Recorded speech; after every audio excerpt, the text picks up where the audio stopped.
My God. They found me. I don't know how, but they found me. Run for it, Marty!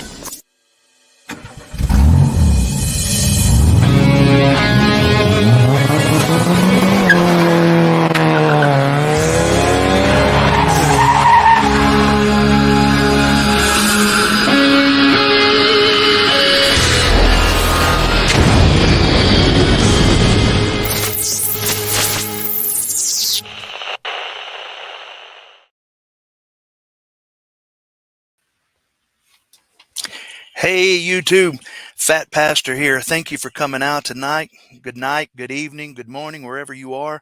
Tonight, we have a great show for you. We got a special guest with us tonight, Michael, from the lead dev from Rotor Hazard. We have our co-host, Casey Quadtronics, and we're just glad that everybody can make it out tonight.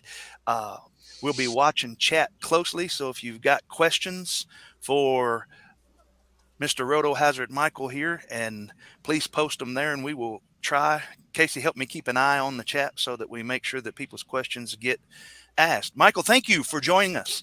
I have a lot of questions myself, and I hope that a lot of people will get their questions answered tonight, and because I believe that Rotor Hazard is a great piece of software and technology, and it's open source, what we're all used to, and I'm thinking that the racers out there need to adopt it like we have Express LRS and HDzero, and hopefully it will become a mainstay for small race coordinators like myself.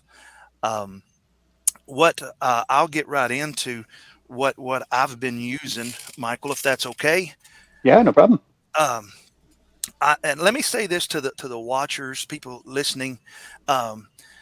Tweet FPV had a video, I guess it was a video series a while back, where he built the Delta 5 race timer.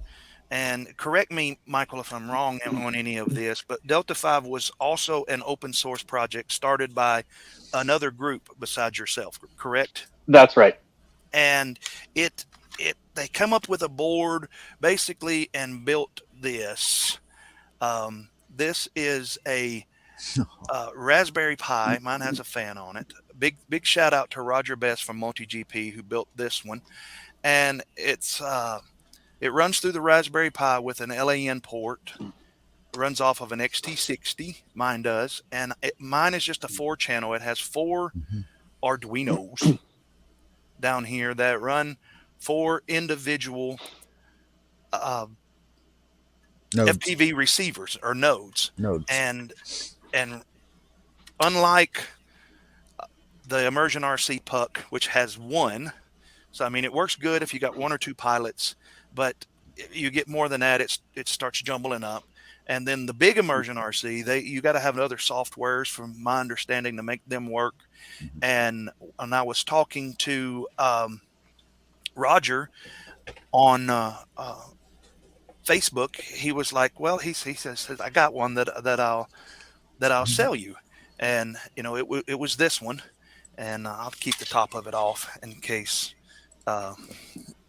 you need me to turn it right so we can see that. And hey, this is actually 5, before y'all thinking that's Marty's dyslexia. This one, in my testing, I found that it would only work on 1 channel, so I pulled it out and put another node in it. So it's 1, 5, 3, 4 is how I have them numbered. So if in the point of describing anything, Michael, here, if you want me to point to anything or whatever, I can. But this is an old, I guess, the first generation, and the Delta 5 guys, if my memory serves me correct, that project just kind of died. I don't really know how or what. It doesn't really matter, but it kind of just got to where it wasn't really supported anymore. And I don't know if that was soon after Tweet had done his video or what, but it kind of just left things hanging. And I bought all of the gear to build one. And when I got in touch with Roger, and he said, well, I got one I'll sell you that's already working. And mine, how mine works is I have a wireless a $20 Amazon wireless Wi-Fi router that I plug into this, and then it broadcasts the RotorHazard, or it broadcasts a Wi-Fi signal. I log in and I put in the IP address that takes me to this Raspberry Pi. I think Yeah. that's how that works, which has the software Yes, flashed on it. it does. And so I run the race from that. Uh, my understanding is, that RotorHazard is much, well, and what I see, RotorHazard is much further along than that. Um, for those of us that may have this, or may be looking at doing this, it is still supported by your That's software. right. That's correct. Okay. And what you've got in front of you actually works.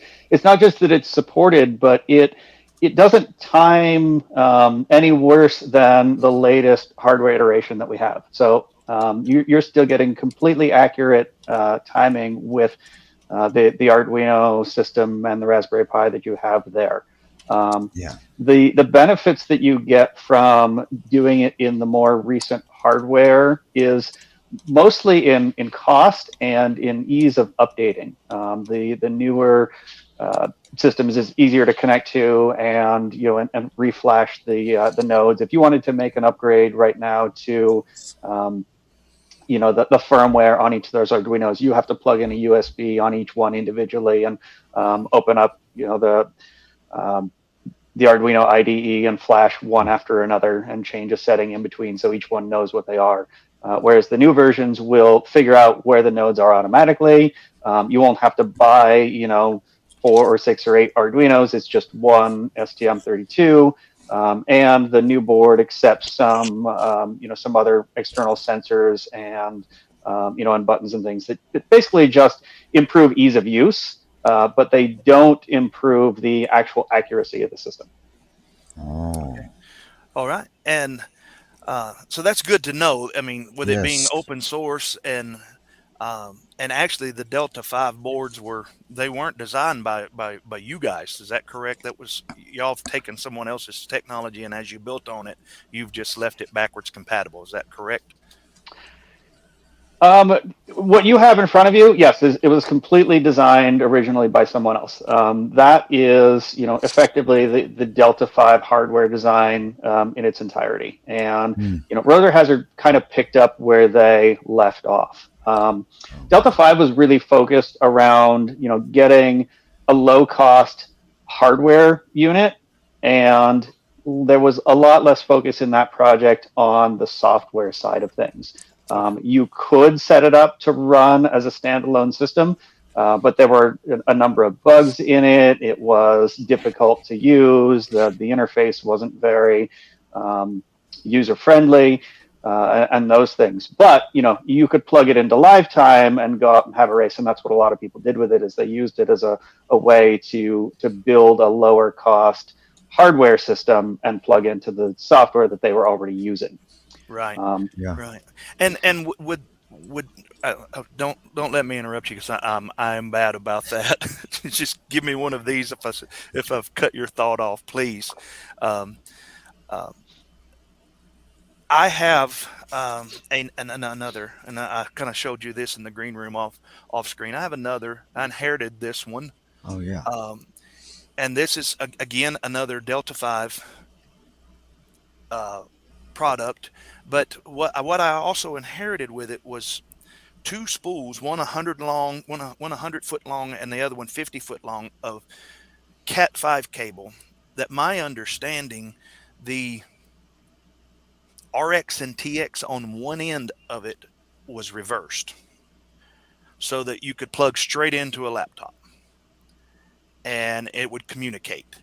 I have tried that with the cables, and I do get my network to show me a IP address, but I can't get it to connect. And I'm assuming that it makes all the difference in the world which end of that cord you plug into the right place. Is that correct? It shouldn't actually, and the crossover Ethernet cable was something that was necessary a number of years ago. But most systems now can automatically figure out that you've got one system directly plugged into another and do the crossover part in the hardware of your network interface on your computer itself. Okay. Well, So and yeah. with all transparency on this one, I've just dabbled with it, and Casey's going to look into it, and he knows more about the all of the IP addresses and Yeah, what's more Cat5s. likely happening is that you have a mismatch somewhere in how the networks are set up. Your computer might be on one IP address or looking, or maybe it doesn't assign itself an address at all, and it looks for a router to do that for it. And the Raspberry Pi may be doing something different, or it may be on an IP address that's on a different subnet. You get into a lot of networking if someone else has configured it and given it to you that you may not understand how it was put together to begin with. Now, if someone like me, because there may be I'm sure maybe there's other race coordinators out there like me, because the person who used to have this kind of handed it to me and said, "Here, the guy that used to run it's no longer in the group, but it belongs to the group. So here it is, and this is how I think he made it work." If anybody else is in my situation, it would a simple update of RotorHazard on the Raspberry Pi or whatever fix that to where you could go back in and set it up the way you want to? Or Oh yeah, there's a way to reset everything. Definitely. Well, just to be clear, RotorHazard itself has nothing to do with the networking of the Raspberry Pi itself. It's software that runs on top of that system. It's like installing a program on a computer, right? You wouldn't go to whoever was building this live stream program if you couldn't get it to connect to your friend next door. You'd figure out what's going wrong with your network, and then assume that the streaming program would then talk over the network once that's set up. So that piece of things, getting the different units talking to each other, you'll want to talk to somebody who's good at networking and has worked with Linux systems before. So the operating system is Linux. I've done all that. Yes. Yep, if you're starting from zero, though, you can just pull the SD card out of the Raspberry Pi and wipe it entirely and start it from nothing. And you're never in a position where I don't know what this is, and I'll never be able to get to it. Right. You can pull that card out, format it, and start from, okay, I'm going to set this up myself. Yeah, that was the answer I was beautiful looking about for. it. Yeah. And Double A says, so does RotorHazard have any new units to buy? Yeah. I bet you hear that a lot, don't you? Yeah, we do. The project is, it's building the software system. It's building a hardware specification. But we're developers. We're not building and selling units themselves. I have seen people build them and sell them through the Facebook group, but it's not a core thing that we're pushing forward and trying to make money off of or anything like that. Well, let me ask: so it's not something that's readily available. So it's not something that's just readily available. It can be, but it's just not something you could just up and make an order on, right? That's right. Yes. Okay. Go ahead, Marty. Sorry about that. That's all right. That's all right. We're all asking questions here. Is the build level? I guess that's a good way to call it. The build level of the newer units as simple and simplistic as the Delta 5 was? It's about the same. Yeah. I think, if you have the skill to build an FPV quad from scratch, then you're going to be able to build one of these. Okay. Well, one of the things for those of you watching, one of the things that Casey and I have talked about is it's our intention, my intention, our intent's not actuality, but it's our intention to learn this. Yes. As well as we can learn it. 100. And my problem is I work minimum 60 hours a week, every week. So what time that I have is very limited, and, doing reviews and coordinating races and all of that.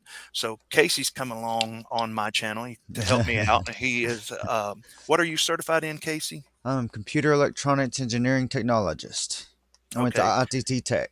Yeah, and I have three certified networking guys in my church. So that end of it, I'm sure we can get it. And and something that we'll look into is, once we learn this more, for those of you out there, we would look into the feasibility of building 5 or 6 at a time, not a lot.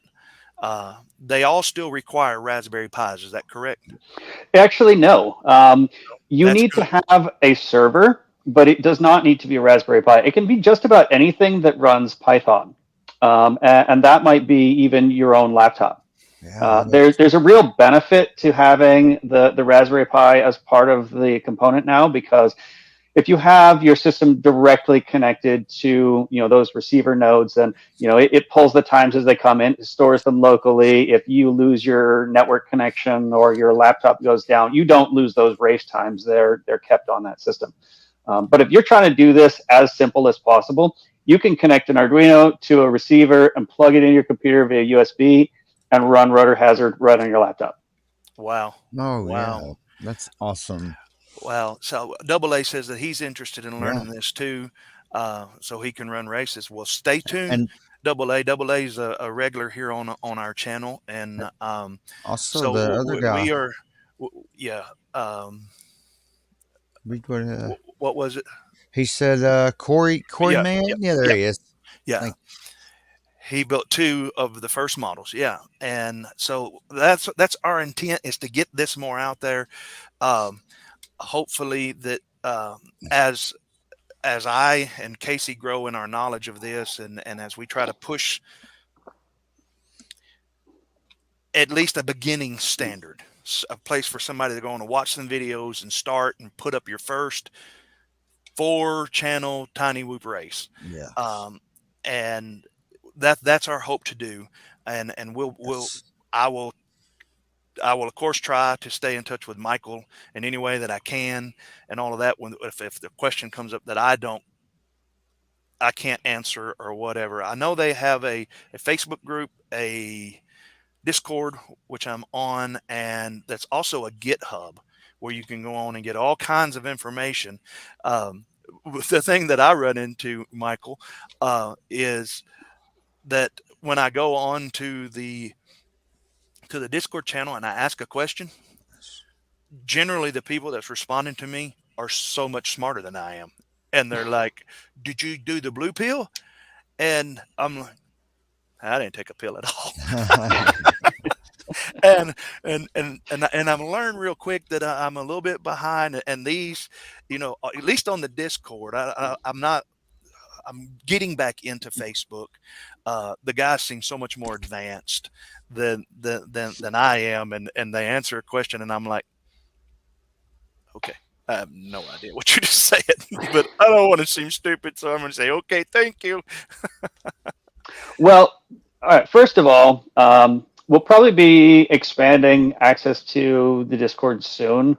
It was really put together initially as sort of a developer, and we didn't really center around that at all. Most of the discussion has been in the Facebook group. So right at the moment, I would say that that Facebook group is the first line for support. The GitHub is really there for development. So there is occasionally support that happens there, but it's mostly people that are discussing posting bug requests or discussing features or things like that, and less so how do I build this and what's going on and that sort of thing. You'll definitely get a much quicker response right now in the Facebook group than anywhere else. Okay. Yeah, and that explains. I only had a brief time in the green room with Michael before we logged on, so some of these things I'm kind of springing them on him, and that was one of them. I don't know how maybe it was in the early, because I've had this thing for a while, been using it for a while, and I think maybe I might have got in there, and maybe it's the fact that a lot of the guys on the Discord think, oh, well, he's a developer.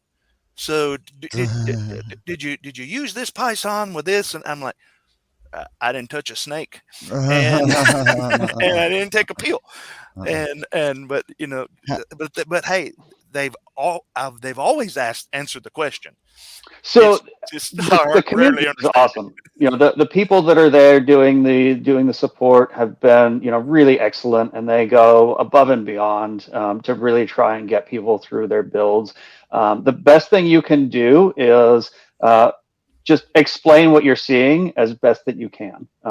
Don't feel bad about not knowing terminology or understanding any particular component. Just say, it's doing this. The log file says this in it. When I look at it, it's blinking, or there's no lights on, or this is what the interface looks like. I can see my graph, or I can't. And there's a really big difference when you're trying to debug an issue. What the log is that's coming out. I mean, just today, someone was trying to work through an issue in the Facebook group, and because they were detailed about what it is that they were seeing, they had their build working before the day was out. Yeah, that's awesome. And on this, I'm gonna switch to make this a little bigger for someone to be able to see it. And my recommendation to someone is, if you're building, let's see if I can do this without breaking something. The way this was built is these nodes just, well, if I can do it, they're plugs. Yeah, they just come in and out. And on this one, that's 5. I was having problem. It would only read one channel. I think it was R3 or something like that. And the guys on the Discord was like, well, you can pop that off and resolder something and do this and that. And I was, that's like, just a video receiver. Technically, yeah, but they were like, some of them don't have the right. It's the exact same video receiver you have in a lot of the goggle modules for analog. You can harvest them out of your old goggle modules if you want, and they'll work just fine. Yeah. And they had said some of them you need to go in and bridge. You got to take them apart because they don't want to read right, or there was a certain model number or something that you had to fix. And so there's the modules aren't always sold in a way that you can send data signals to them and get them to tune in at any point across the spectrum. They're set up sort of as just 8-channel modules out of the factory. Sometimes, and other times you can send them commands and they'll respond to it. And there's a hardware mod that you can make to switch it from one to the other. And it's really been hit and miss when you buy them, which one you're going to get. So when people started building Delta 5s, a lot of them didn't communicate that way. Then that kind of went away, and there was a period of several years when just about everything anybody bought already had that mod done, and you just plugged it and it went. And today we're seeing it happen in both directions. So it's anyone's guess what you buy, whether or not you're going to need to make that adjustment. And they're so cheap. When I was on Amazon, I bought extras just in case I did get one that was semi-uncompatible. Yeah. And that's all it took with this one is I pulled 2 out. I pulled number 2 out and I stuck this in there.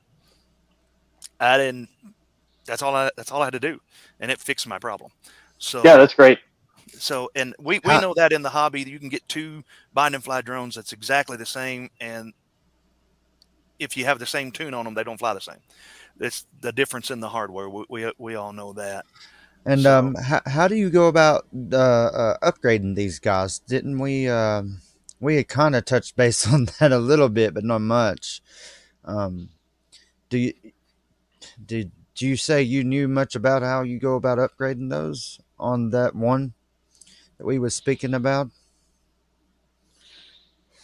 Upgrading what specifically? I think he's talking about updating the version of RotorHazard Yes. that's on a particular unit, like this one. Okay, sure. Yes.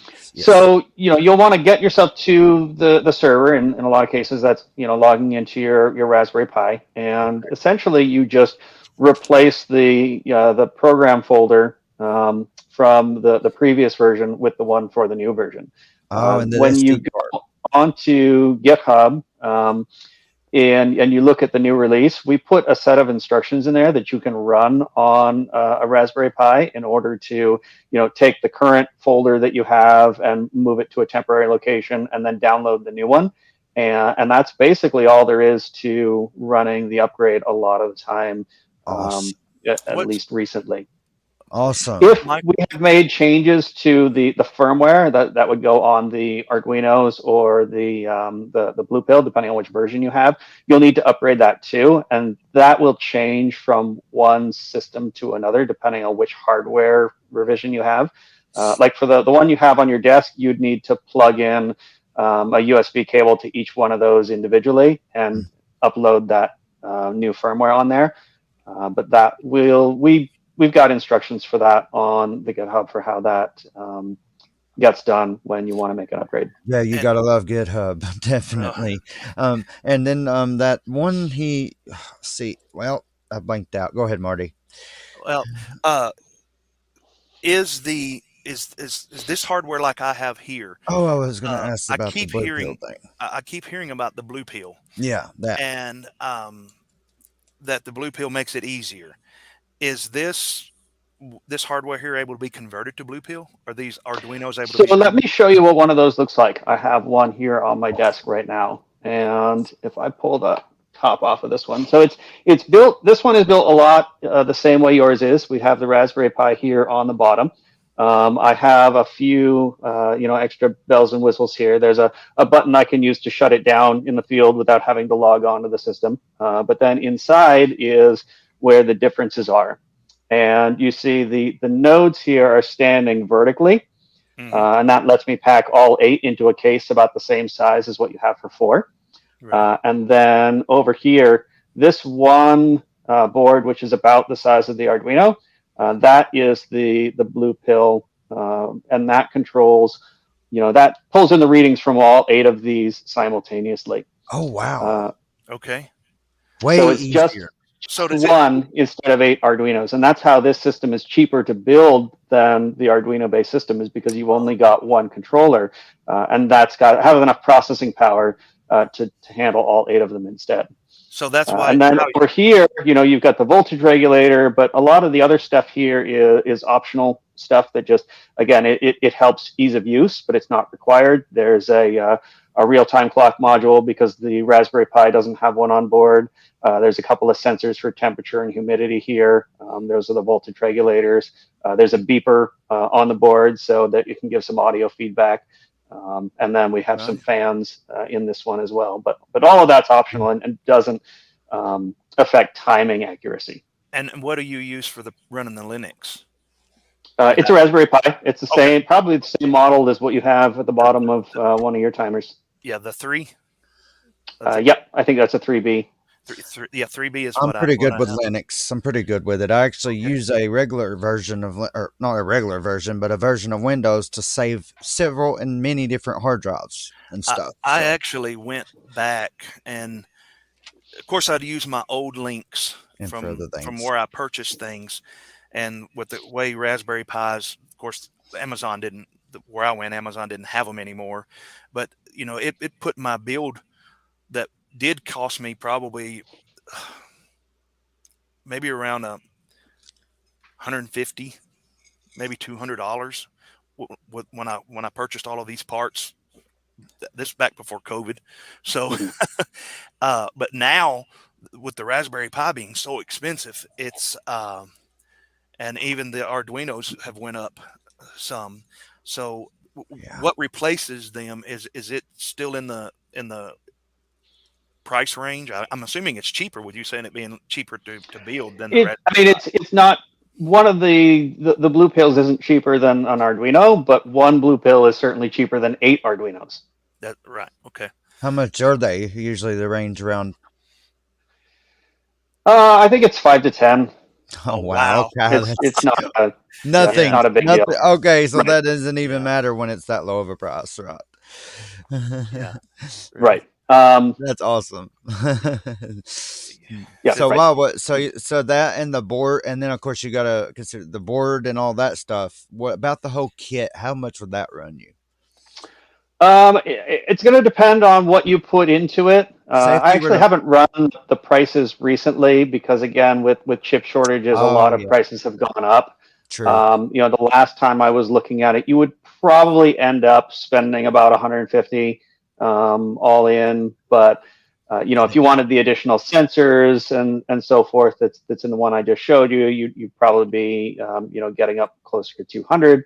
But of course, if you wanted to just get into it at the absolute base, you can just get the blue pill, a couple of RX 5808 modules, and then if you want to plug a blue pill directly into a PC, you'd need a USB to serial converter, which is $5 or $10, and that's it. That's all you would need to start timing. You wouldn't have to get Really? the board and the regulators and the Raspberry Pi.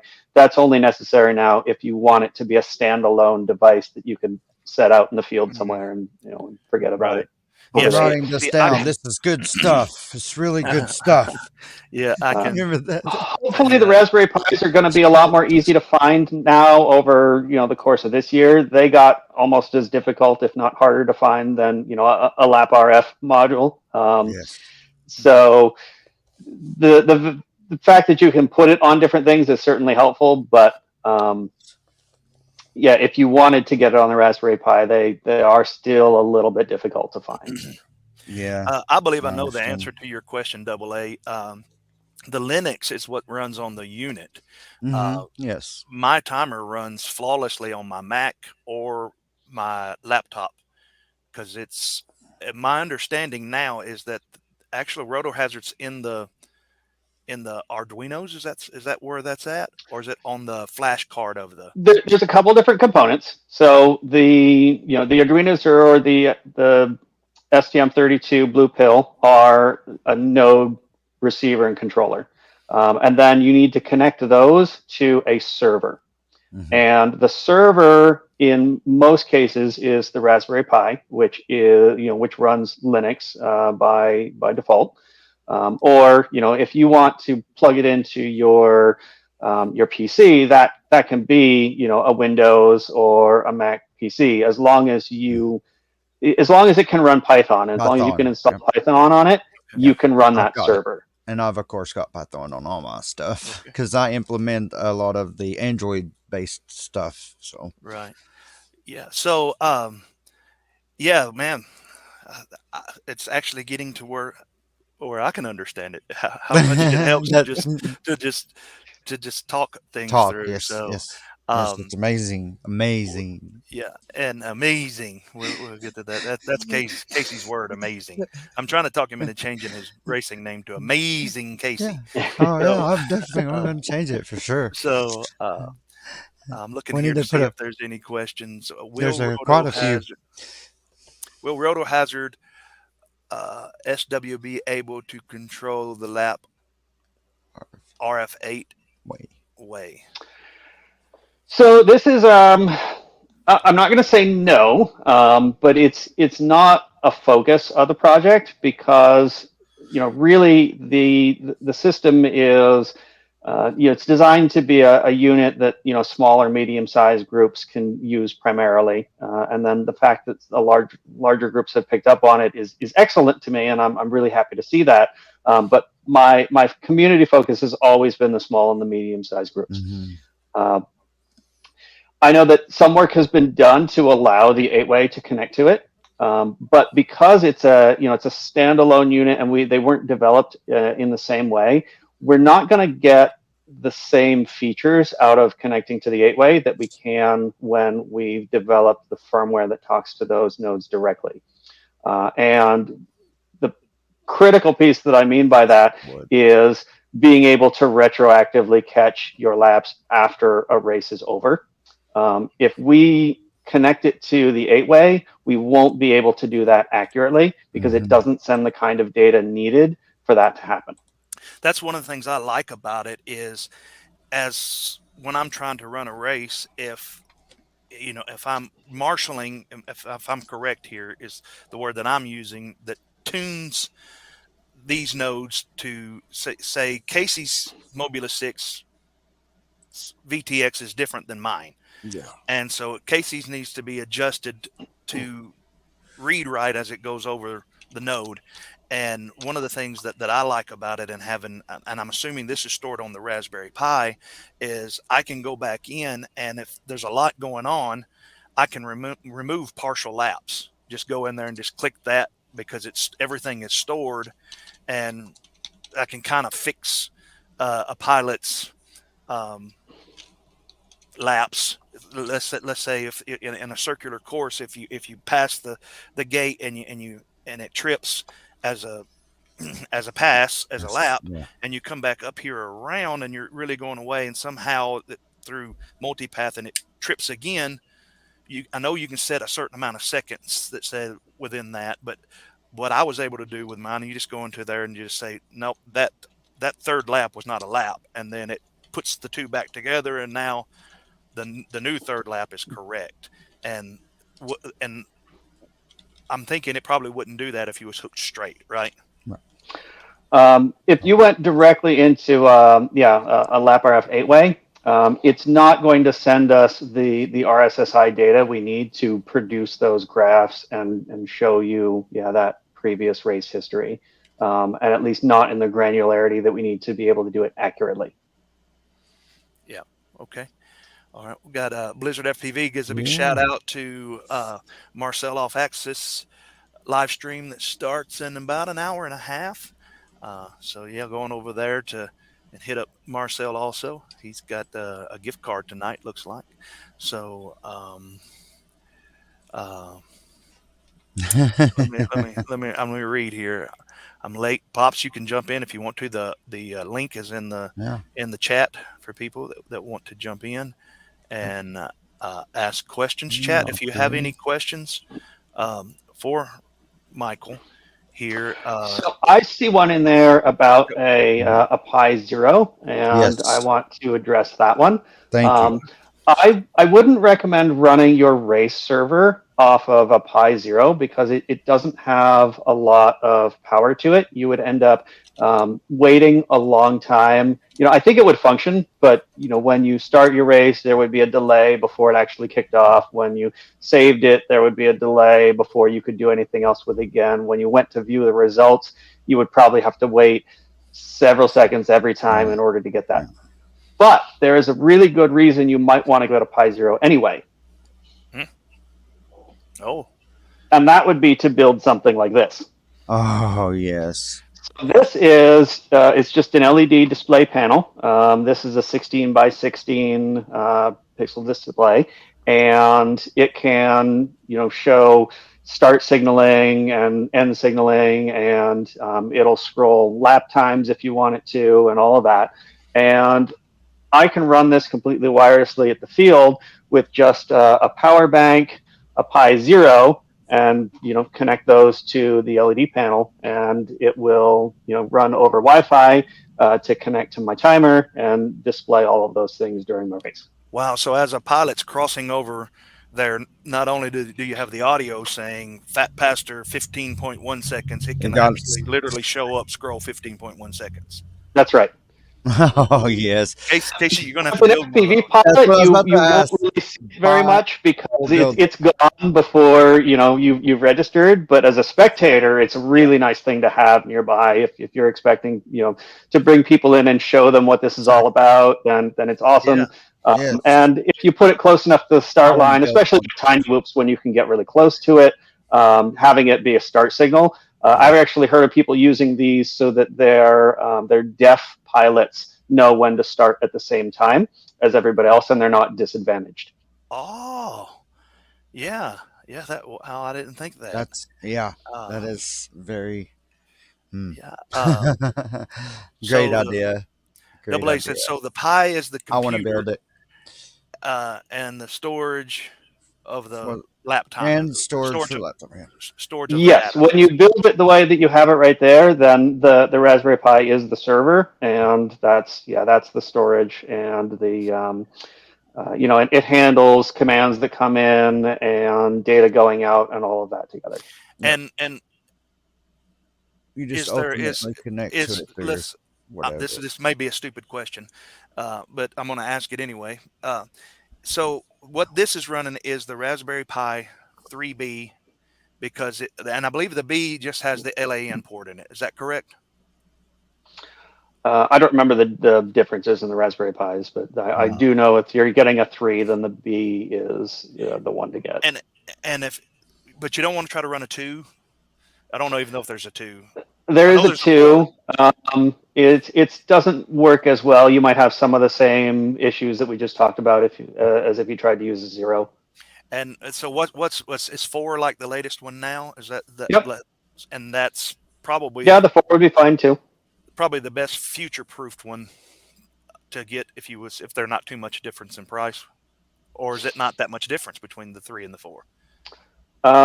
I mean, for what we're doing with it, there wouldn't be a significant difference unless you got into large events where you really need the processing power for it to. One of the most processing intensive things it does actually is build the results page and crunch all of the race data into what were people's fastest laps and in each of the different classes you're running and all of that, and put those in a place where everyone can then go and view them. So I'm sure that page would build itself, a lot faster. The time would just be more responsive as you're working through it. Yeah. Okay. That makes sense too. Okay. Yeah, it does. And somebody's got a question about your name, Yes. Casey. So let's see. I'll put that one up. You can answer that one while I'm looking here. Yeah, no stupid questions. Well, you stick around, Blizzard. Stick around, and I might prove you wrong. I often say to myself when I'm trying to figure some of this stuff out, I'm like, you big dummy, you big dummy, you big dummy, you big cold-blooded dummy. I don't know why my name starts with an at. That's funny.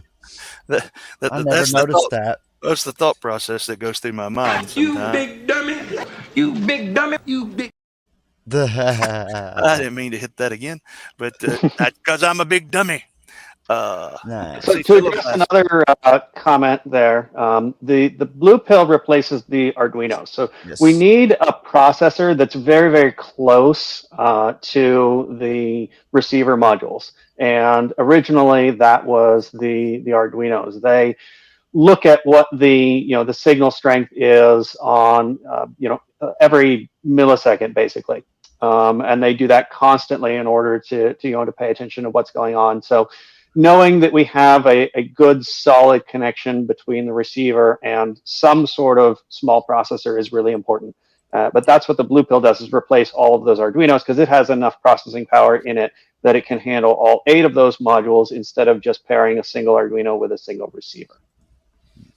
Welcome, Philiblaster. Yeah, that's and this here brings a question to my mind. He said, so integrated OSD would be cool.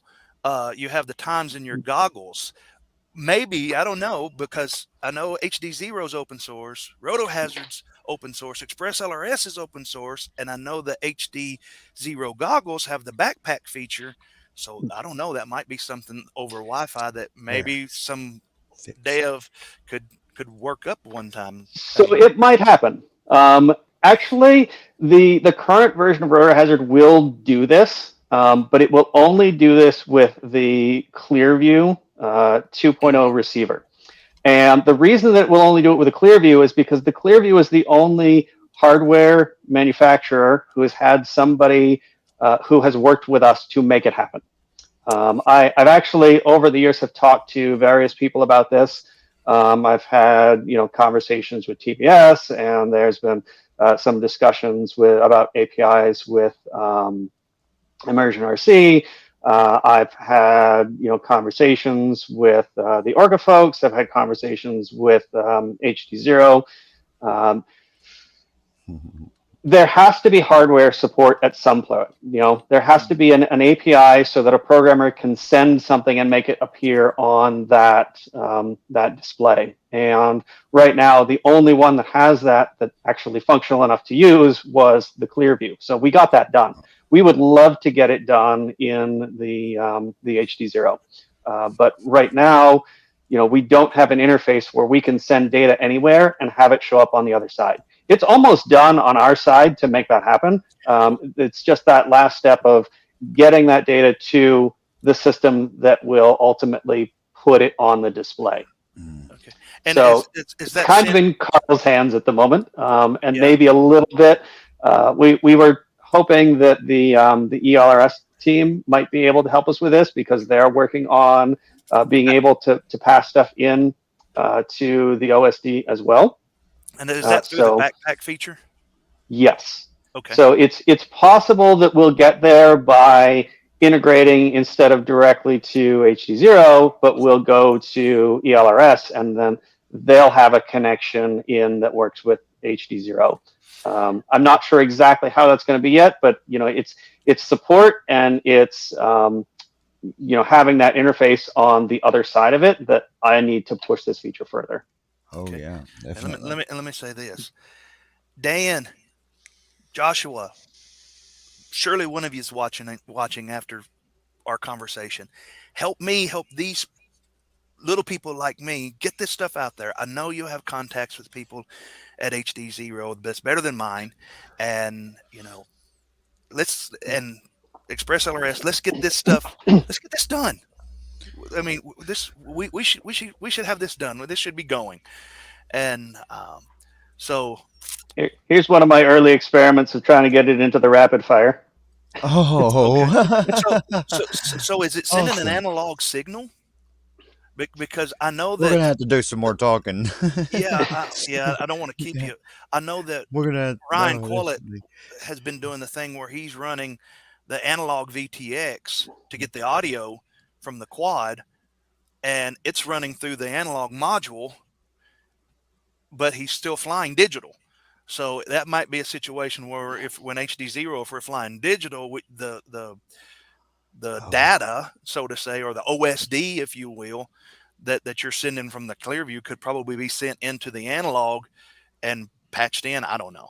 That's above my pay grade. So I mean, I think ideally it would never leave the the pilot area, because this is data that's it's the timer's in the pilot area. It's not off on the quad somewhere. The pilots are in the pilot area. So send it from point A to point B. Don't go all the way out to the quad and bounce back if we don't have to. Right. So something to communicate directly from the server to the goggle would get that information much faster.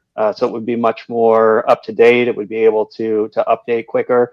I think that would really be the best way to go for racing, which is really I think the primary reason you'd want to have that in there. Yeah, and one of the things that I've not implemented, but I know that it exists and I know it works because I've tried it, is on your smartphone.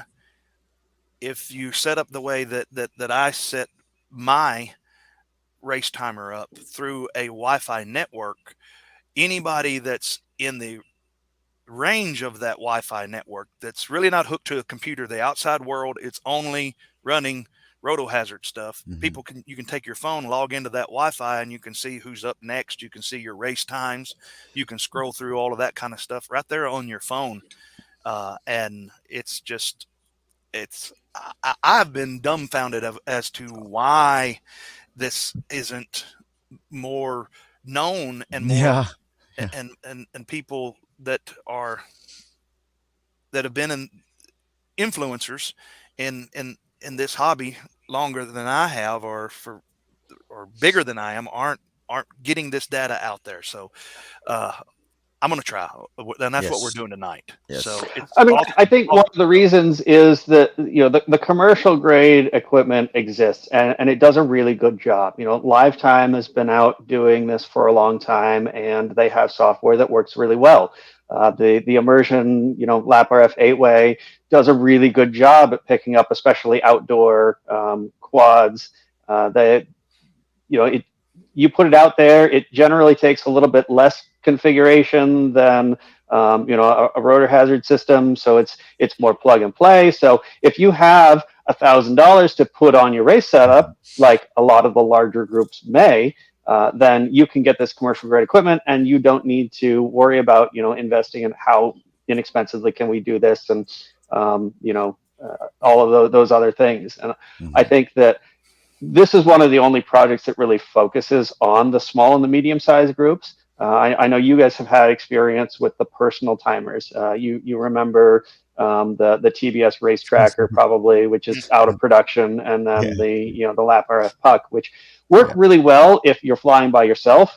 But you put a small group together and they start failing pretty quickly. Yes, anything over 2, and 2 is even a little too much at times. Well, and I ran into a problem with doing some indoor tiny whoop races about getting signal on parts of the courses that I didn't want to, and it was a really hard fix. This is a Amazon box lined with aluminum foil, and that's actually got some. And I put the timer inside this, and I point it to where I want it to pick it up. So all of this stuff back here, it does a pretty good job. Just a box lined in aluminum foil seems to help the receivers not pick up a bunch of junk. So yeah, absolutely. One of the reasons that we don't also output the analog video signal, even though we have it on there, is because it's kind of working at cross purposes with what you want a receiver to do when it's receiving video. On video, you want the best signal possible so that you can see anywhere that you happen to go. But in race timing, we want to see a really clean peak in that signal. We want it to flatline when it's not near the timer, go really high when it's close, and then drop down as soon as you fly away, so that we can measure where that peak is. Right. And that means we actually want to reduce the sensitivity of this as much as we can. So putting a shield together like you have right there is a really great way to reduce the sensitivity, especially in other areas of your course except for your starting gate. And it's really easy to do. I have a just paint can. It's an empty paint can. I put my timer inside that and put that at the gate, and it works awesome. Yeah, or like an ammo can or something. Yeah, I thought about doing that. That's awesome. Also, but I use my ammo can to store my lipos in. So. I had a box in some aluminum foil. I think I know the answer to Corey's question, and I think the answer is it's not going to work well with the DJI software. I can't speak to the O3 specifically, but it has worked well for the previous versions of the DJI. The V1 and the V2.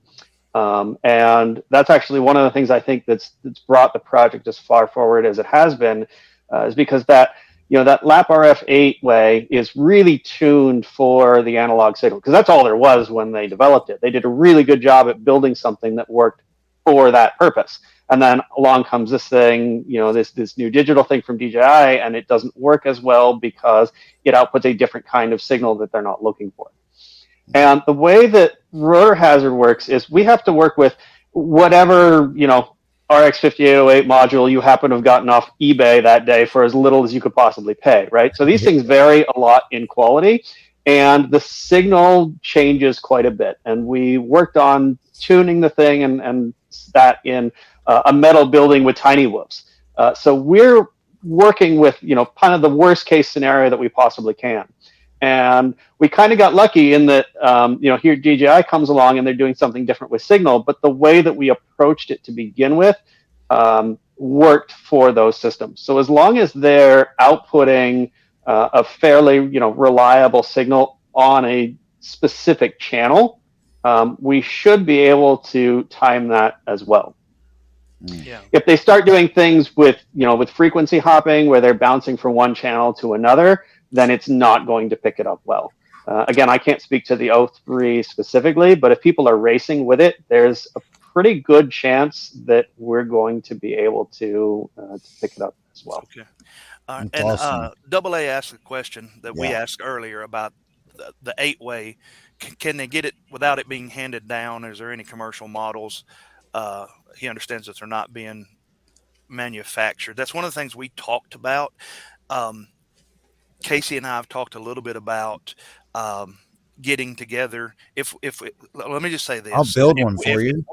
if we have enough interest, I don't have the funds to finance 20 of them, but if we have enough interest from regulars, from subscribers, to buy the newer boards, and my understanding, the newer boards you can run from 4, 6, or 8 in the same board. Is that correct?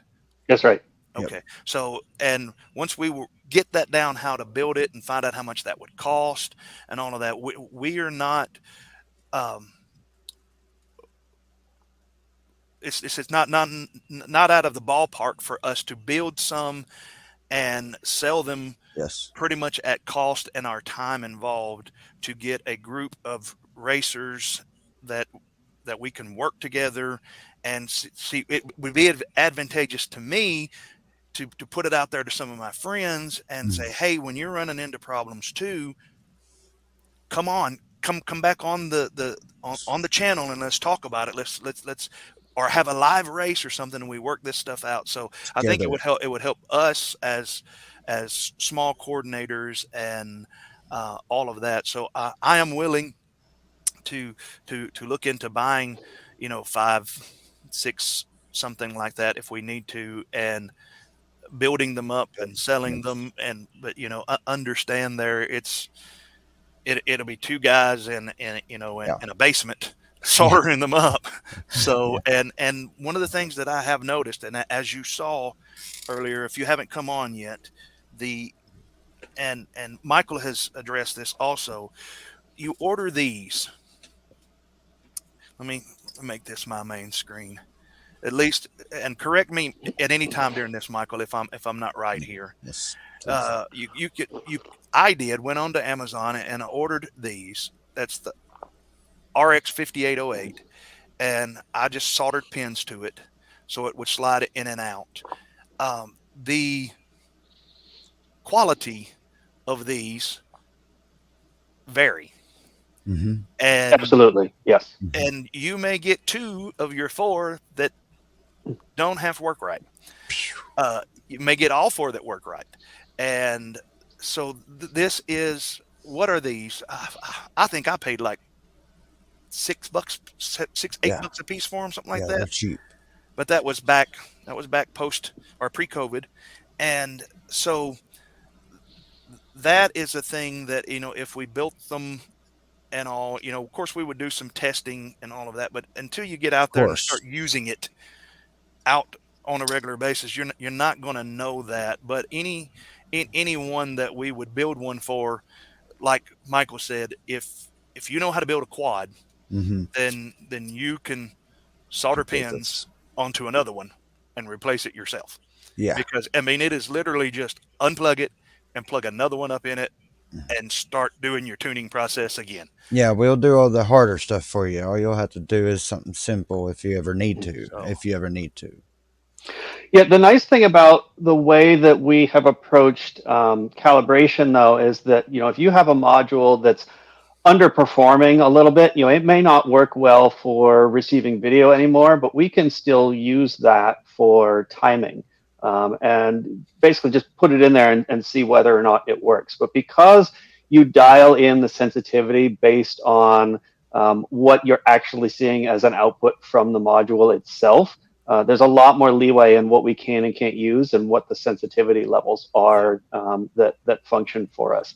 Yeah. And actually that there's a lot of difference in sensitivity in these, not just from one module to the next, but even in from the same module from one frequency to another. So a module might work well on R1 and not pick up well on R6. So those are things that we have to pay attention to when we're working with the data as well, and how things are calibrated. Good. All right. Let me see. That is awesome. Yeah, he could come help build. Yeah.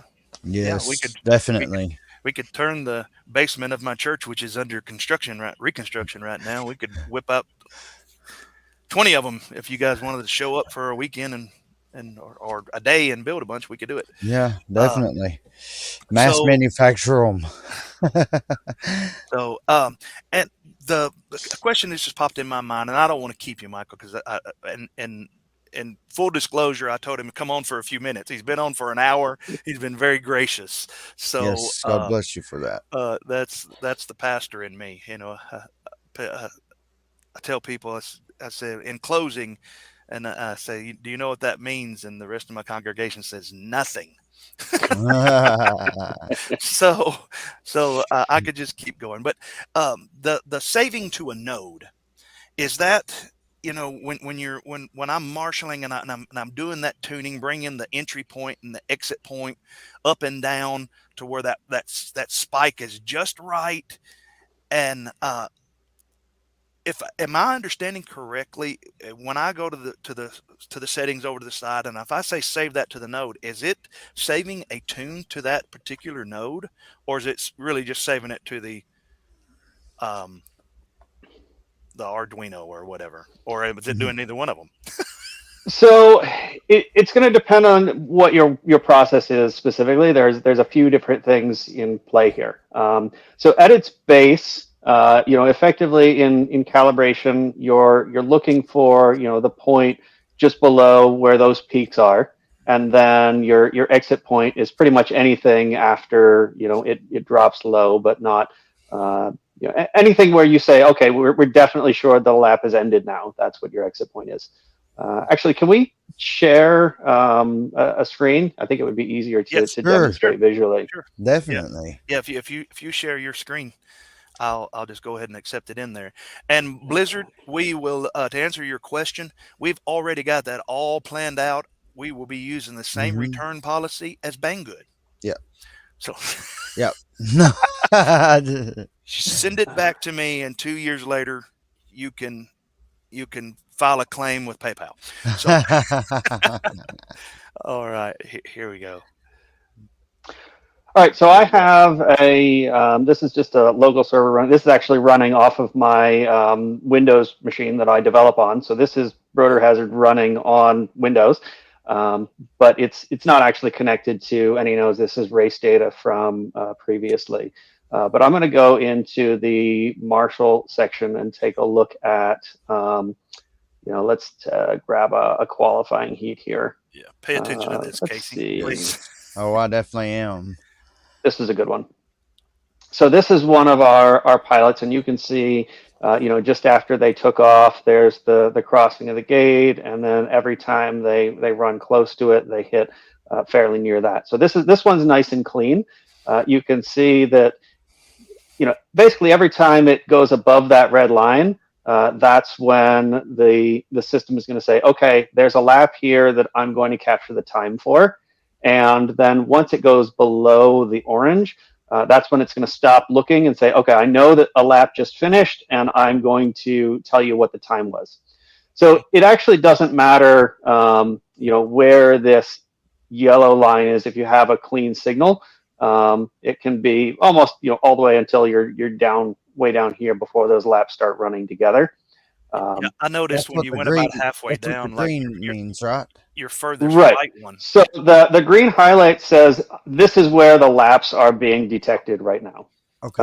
So you can see as I drag this up and down, it's highlighting a larger area that it's looking for. But if you notice, the times are not changing in the list below, because the green is just the area that it's searching for the lap in. And not it doesn't affect the time itself. That's calculated from the actual data that's in this area. So there's two different systems here. One is finding when a crossing is actually happening, and then a second system runs within that to say, let's figure out exactly where it is. Where it is. Okay, all right. So this is the window in which it's looking for the signal to be detected. Right. Okay, awesome. Awesome. So in this case, in the last lap here, this pilot finished their laps, and then they went and landed somewhere reasonably close to the timer. And if I were to bring this down lower, so that was inside this area, and then I'll bring this one up so it's detected separately. You can see that, and that would be counted as separate laps. Yeah. So having this higher is what you want when you're getting a nice clean signal, so that you can ignore these bits and keep Yeah. those in. Yeah, and even and I'll add to this, even if you're in the heat of a race, and if you will, Michael, move it to that far right, becomes that's like two. their lap. The lines Yeah, are. yeah. Hang on, Casey. Move that to Sorry. the far right becomes 2 laps, like you did. Down here. Well, yeah, and notice down here at the bottom how it split those. If you're in the heat of it, where you don't really have time to be moving the up and down, you can just delete one of those and say that wasn't a lap. And is that correct? And then it corrects your time Right. correctly. So let's say, I've detected both of these, and this is a good area where I want it. This might have been up higher, and just the pilot flew really near the gate, so that signal was up where it could have been. I could just say I don't want this one anymore, and get rid of it, and it's no longer part of that Right. time calculation. Oh, Okay. okay. Now the save to the node right over on the right. You've Mm-hmm. got recalculate race, which is after you make changes. I understand what that is. It's gonna recalculate the totals. But load from node and save to node, what are those? Okay, so the best way to use the timer, you don't actually have to touch those, but they are, if you want to get into manual calibration, then they're really useful in those specifics. Okay. So first I'll answer your question, and what are those? Each node's going to have a set of values that it runs, which is what these two levels are. So if I load from node, I'm going to pull in whatever the values are saved to that node right now to run currently. And they may be useful for this pilot, or they may not. And I can adjust that and save it back to the node. And that means that the next race that I run is going to use these values.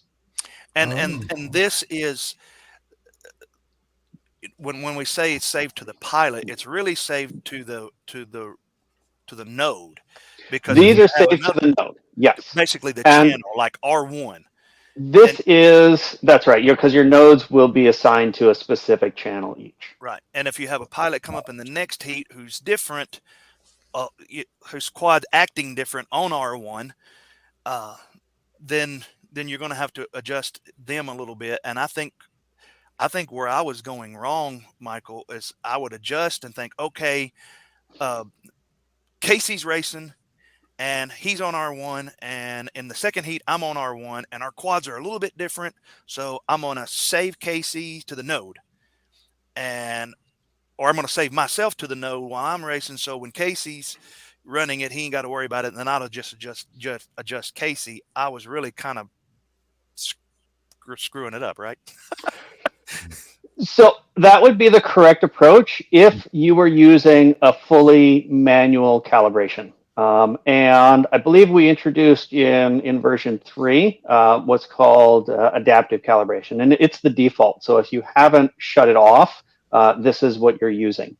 And what adaptive calibration does is when you switch heats, it will look at the saved race data and pull in the best values here that it can find based on what you have saved as correct. So if I'm racing here and I've run qualifying heat 2 and I say, okay, this was wrong before, I'm going to dial it up into right there. I like what these times are, so I'm going to go commit my changes. And then, we switch to heat 1. So this is somebody who's on heat 1. They've got a quad that's acting a lot differently. This is, the data here isn't as good because their VTX is not as good. Yeah, that's the stuff that I would run into. I dial this differently. I figure out exactly where I want that to be for them, and I commit that. Then when I go, again, if adaptive calibration is still on, which it will be by default, okay, it will go in and say, okay, I have a race saved for this person on this channel with these values. I'm going to use those values for this person. Wow. Okay. Yes. The way to take the best advantage of this is to make sure that your data here is clean every time you finish a race. Basically, if you complete a race and the times that you're seeing in the list are correct, you're done. But if you see something that's wrong when you finished a race, then immediately go here to the Marshal page and fix it. And that will more often than not fix that pilot for the rest of your event. And then when you're done fixing it, save it. You can commit your changes, and that's all you'll have to do. Okay. Right. Commit changes. Basically, because when you switch to a new heat, that's when the adaptive calibration system kicks in and looks for new values. Okay. Oh. Right. All right. So that explains awesome. it. What I was doing is, of course, I was running the 4, and I had more than 4 pilots, but I did it all under practice. It wasn't different heats, and I would get the same pilot looking like the ones we looked at, the ones with the clear spikes, and then the ones with the slow wavy lines. And I'm trying to make it work with both, but because it's all in practice, maybe the adaptive thing was like, these aren't 2 separate pilots. Right. It can only do that if it knows who is flying, right? Because if everything is just R1, then there's no difference between you and someone else that's sharing that channel. It's just data that's on R1. But when you have assigned that also to a pilot, then it can say, okay, I can look at the data, find data for that pilot, and apply that person's values to the next race that I'm running. Yeah. And did I just understand that correct? Like, say with me, once it learns my Mobula 6 and it saves it, even if I start a new race, I can go back, and when I say Fat Pastor, it's in there. It can pull back up data and say, this is kind of how Fat Pastor's tuned. Frequency. That's a good question. Right now, the tunes are specific to the races that are saved in the event itself. So it's not going to look at previous events. Once you clear all the race data out, it doesn't have anything to look at. Okay. But that might be something we can look into for the future, but not currently. No. Usually, what I end up doing though is, I will get to an event, and I will set up a practice, and I'll set my timer out for the practice, and I'll tell people what their channels are, and I'll just have them run. And when people are running practices, they're not expecting to get race times, right? They're just out there flying the course, learning the lines. I'll run the timer anyway. Even if I shut the audio off and no one can hear it, it will run. And that way I can come in here and look at the peaks and dial in these values for each person when practice is over, so that when it's time to race, the timer knows who's in there and what equipment they brought today and what that looks like. And my times start coming in pretty clean right from my first heat. Awesome. Right. Yes, awesome. That's great. And it's simple enough. In my situation, is a screenshot. Just take a screenshot of what, me as the coordinator, of what my quad was last time, and those numbers, the 104 and 96, that's the same on the same race. It's only going to be the same if you are on the same receiver, right, and on the same channel. Right. So both the node and the channel have to match. As soon as you change either which node you're on or which channel you're on, like I said, the sensitivity of those modules really varies from one module to the next and from one channel to the next. So it is pretty specific to that combination of things. And it's also specific to the quad you brought that day. Did you bring a new quad as a new VTX, or is it getting old and it responds differently now? There's so many variables that don't seem to change during a race, but they can change a lot from one day to the next. Yeah. Even the same model. I have 4 Mobula 6s that I race that are supposed to be identical, except for 2 of them have LEDs on them and the other ones don't. And the VTXs are not the same, not according to RotorHazard in that little, in the graph there. They're clearly different. So my understanding is if that would only work for me if I stayed on the same race channel with the same quad, that I could pull that on. But really, in my case, they're not that far off. Right, and that's why we built the interface to kind of worry less about what the numbers are and just dial it in visually. Because anyone can look at this and see where the peaks are, right? You can look at this graph and say, I know where that red line and that orange line need to be, and I can just grab and draw this line here with the mouse and put it where I need it to be. I don't have to mess with the numbers at all, and I don't. When I'm running a race, I ignore those numbers completely. They don't matter to me. I just want to know, is someone being caught with the right peaks or not? Mm-hmm. Yeah, right now, double A, this is just your race times. Mm-hmm. I use something different for the video. And Corey, that was a good point. Blizzard, I do believe, was saying, send it, if you get them from Amazon, send it back to Amazon. Wow. And he's absolutely right there. Yeah, if you get any bad RX modules from Amazon, of course, the normal return policy would apply. Yes. Yeah. Also, will Rotor Hazard report to live time? It will. You can hook it up and tell live time that it's a Delta 5, and it will send data into live time. But what we were just looking at, how you can look at race data from previous ones and then re-dial in those calibrations and get times out of it, that will not work in live time. There's no way to recalibrate an older race and then send that data into live time. Okay. All right. We'll get a few more questions for him here, and then we'll let Michael go on about one thing I can mention for that, what I did when we ran a global qualifier for MultiGP this past year, and what I would do with that is I ran Rotor Hazard in one window and live time in a separate one, and I kept a really close eye on those times and before I saved the race. And it doesn't go into live time until you save it, so you can dial those in and then push save race. As soon as you push that save race button, you're done. It won't come over, but at least you have the chance to dial them in and get good times for the next one. Or you can go and read the list and and see, there was one in here. I can manually type that into live time after the fact. Yeah. Okay. And well,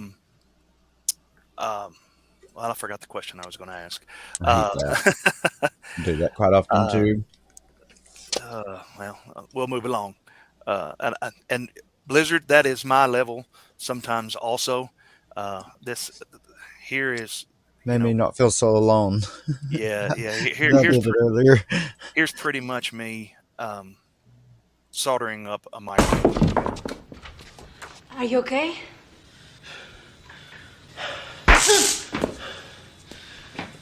Yeah. I'm fine. Oh. Yeah, that's good. So let's go on to some questions so we can cut Michael out of here. It's been very informative. Yes. You can push amazing. Live time. Amazing. That's right, Casey. Do you get all the features? Yeah, we just covered that one. Okay. MultiGP. Do you see the 8-bit FPV? Yes, that electricity shoots throughout my body. Oh, I didn't see. So yes, currently, if you want to run a global qualifier, or I guess last year and all the years previously, if you wanted to run a global qualifier with Rotor Hazard, you could do it with it as the timing hardware, but you couldn't submit times from it to MultiGP. So they won't accept it as the event management software. They did not accept that last year. So that's not something we would currently recommend people to put on, but you can run it as your timer 90% of the time, and then get live time for that one day and submit your global qualifier times, and that's exactly what we did. And you can enter your times manually or Not for a global qualifier. They didn't allow that before. For the girl. There's more strict requirements for that one event. Okay. Oh. Yeah, that makes sense.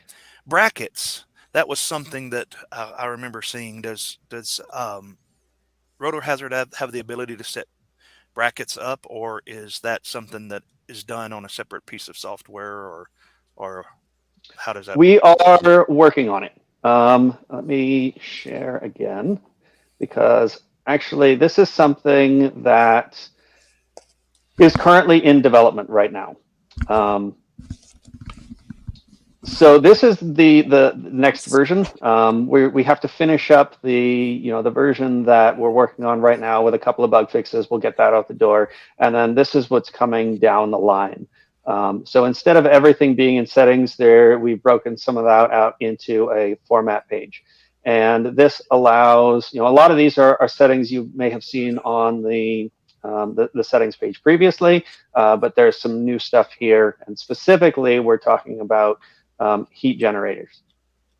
Okay. So in the heat generation section, I've set up a number of commonly used systems that are things like single advanced and double advanced ladders and your single and double elimination brackets.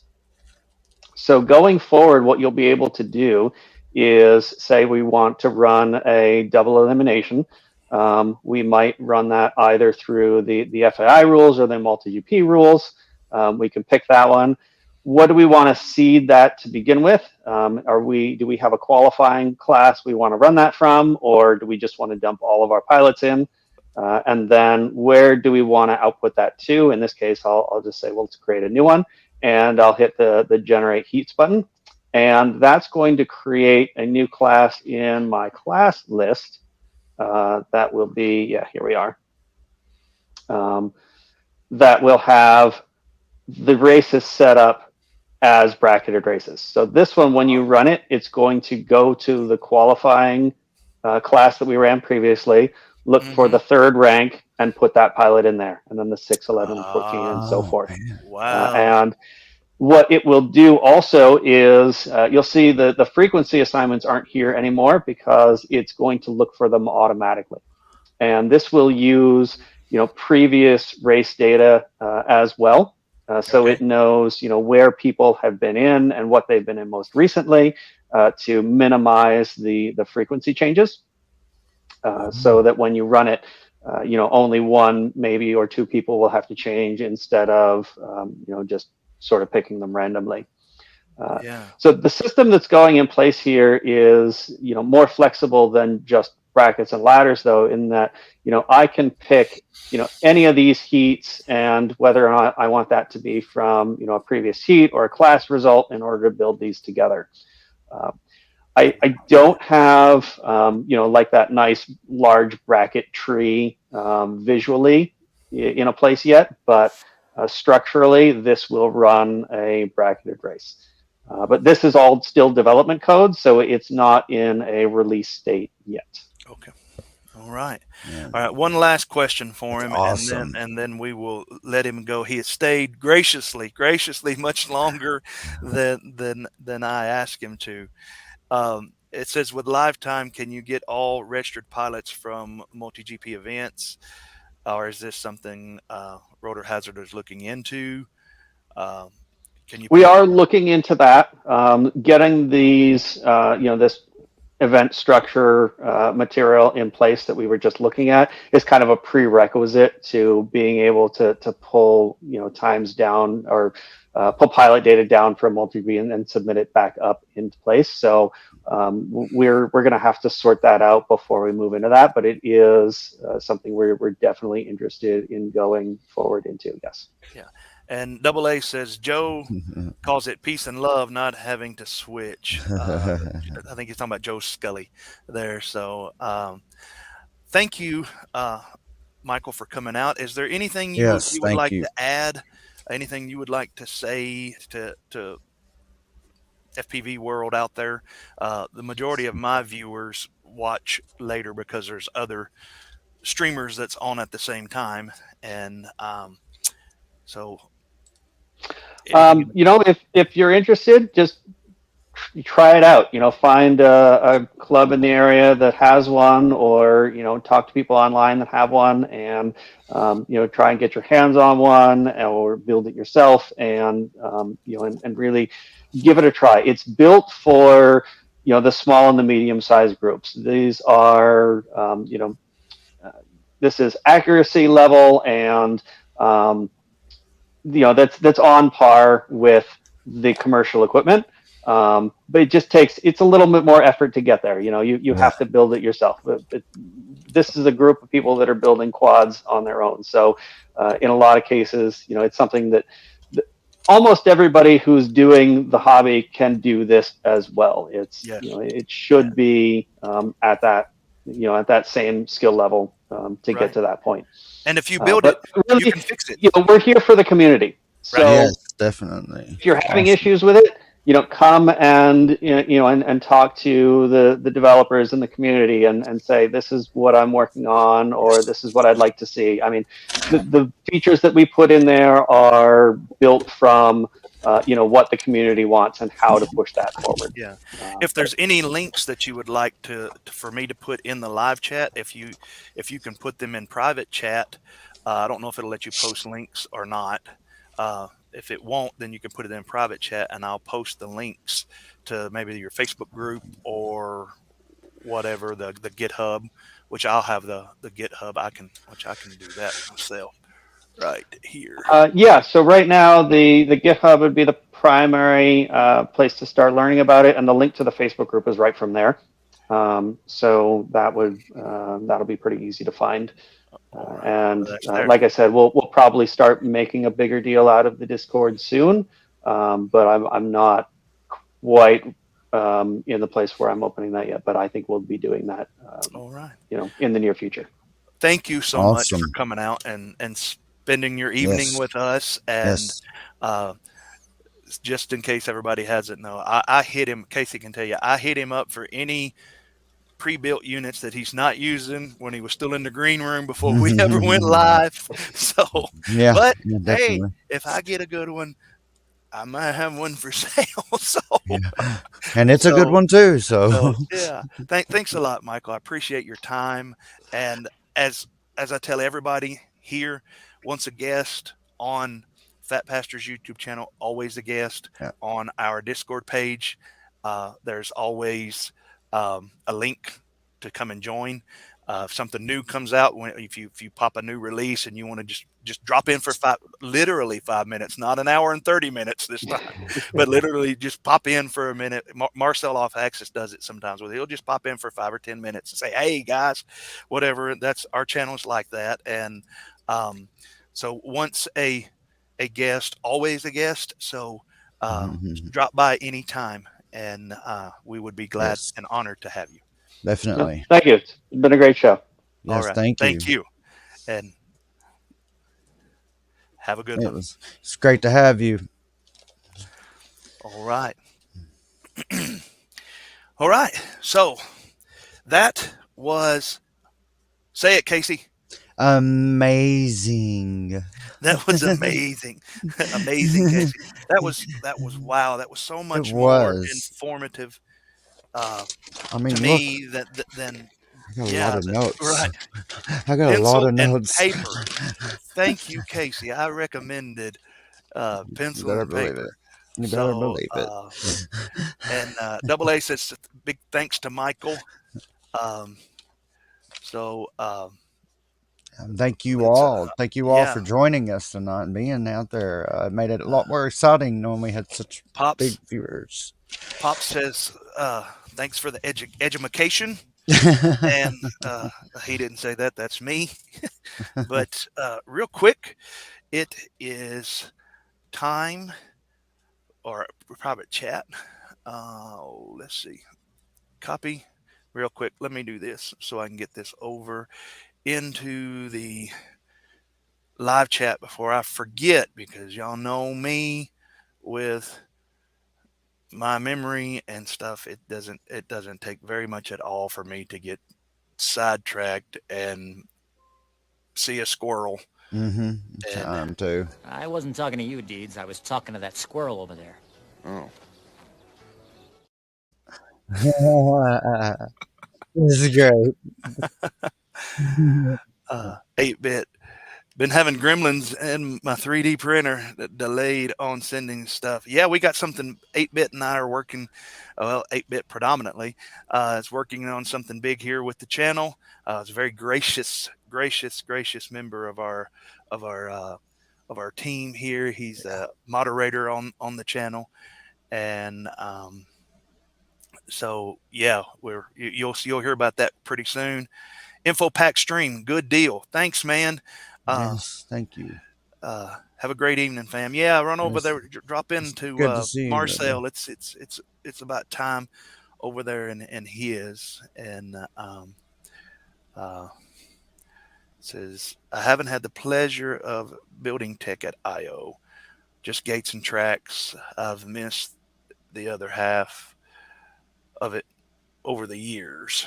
Yeah, I get from your comments that you're very involved with multi-GP and stuff like that. So yeah, Double A, I'd like to speak with you more. Maybe we can have you on as a guest one night, sharing what you know about racing and all of that. So I gotta keep focused. It's just so easy for me. My master made me this collar. He is a good and smart master, and he made me this collar so that I may talk. Squirrel! My master is good at... I think it was 8-bit that recommended that last week. So somebody was like Doug from Up. So he gives us a thumbs up. So yeah, let me get back here to what I keep going here to go into the next segment, and I keep seeing squirrel. I keep seeing something that I want to show, but here we're going to do mail time. Mail time. Mail time. Mail time. Mail time. The mail's here. Here's the mail that never fails. It makes me want to wag my tail. When it comes, I want to wail. Mail! It makes me smile to think my friends will say, I wonder what's in the mail today. What's in the mail today? What's in the mail today? I wonder. Mail call! Copper bottom. This one's from your mom. Oh, is there anything for me? Oh, I got something for you. That's from my sister. I recognize the handwriting. What's in the mail today? What's in the mail today?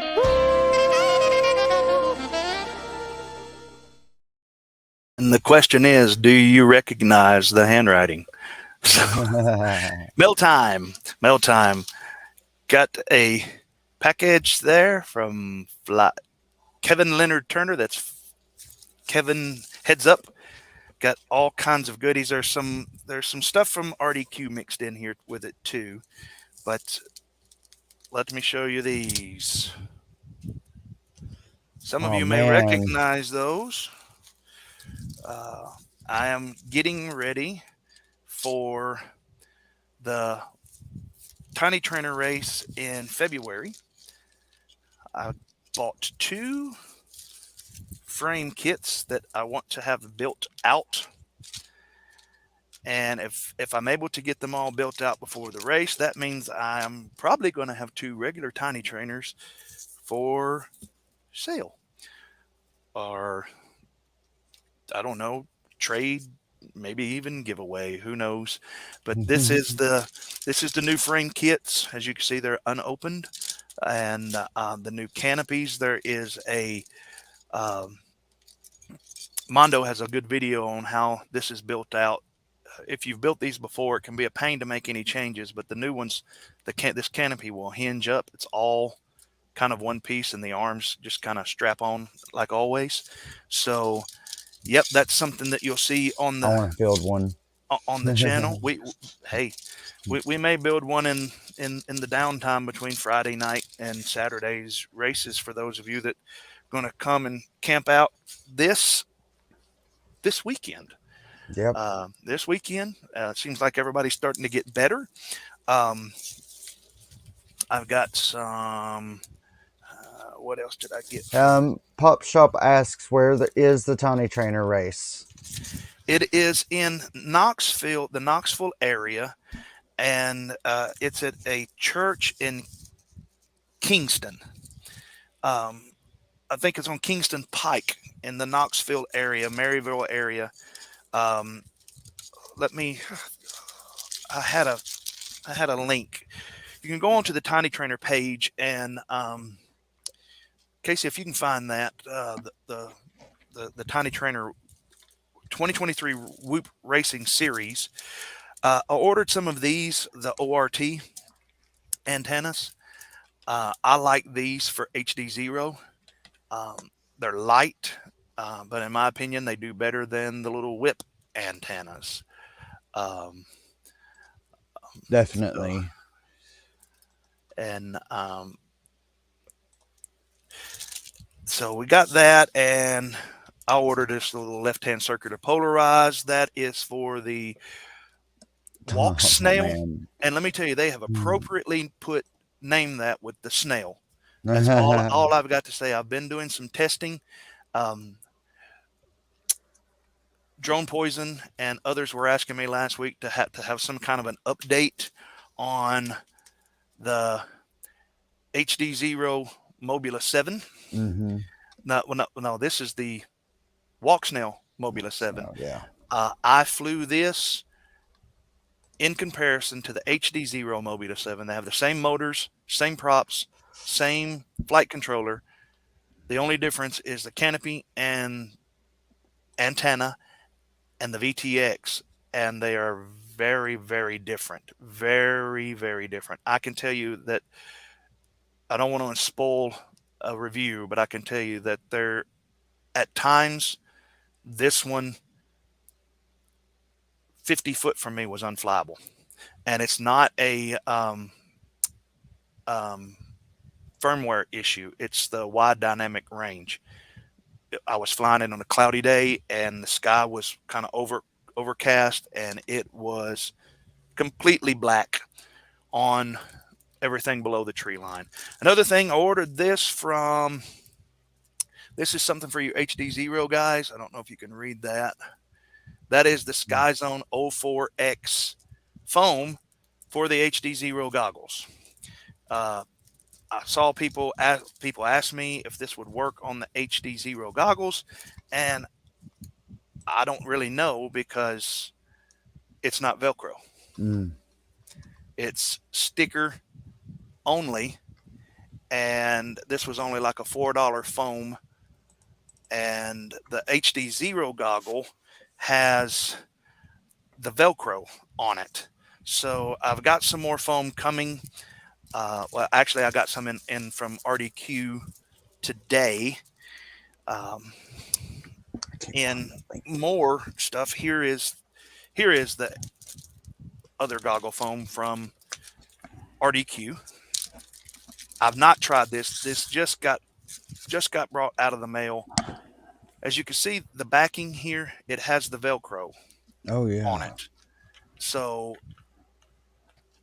it has the part that will attach to the Velcro where the other one didn't. It was sticker. So this one seems about actually got two of these for, I think, like $5 or something like that. And it seems to be the same thickness and all. I don't know if it's going to be thick enough for me. I don't know if I'm going to like it or not. But this just came in the mail, and you'll be hearing more from me on whether these work on the HDzero goggles. So that was another thing in the mailbag. I wasn't going to show this because I was going to do a review, but you know what? I want to show things to the people that watch the live stream, even if they come back later and watch the live streams. I want to show you this.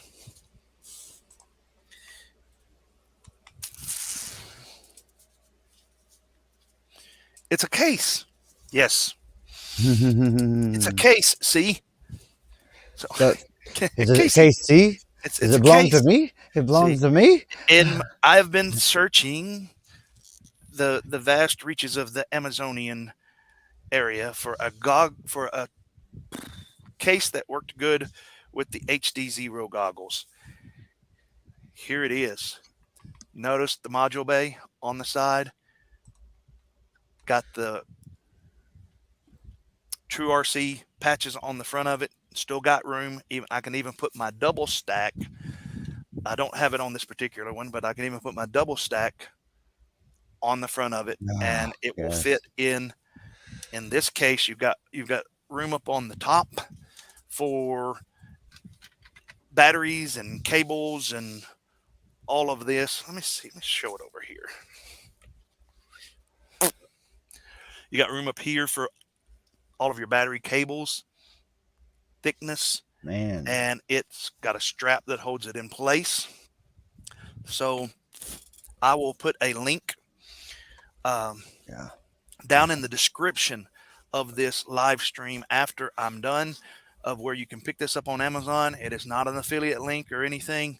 Now, Casey and I have been into some talks that I'm debating on maybe some Amazon affiliate links and things like that, especially if we're going to go the route of building RotorHazard hardware. Mm-hmm.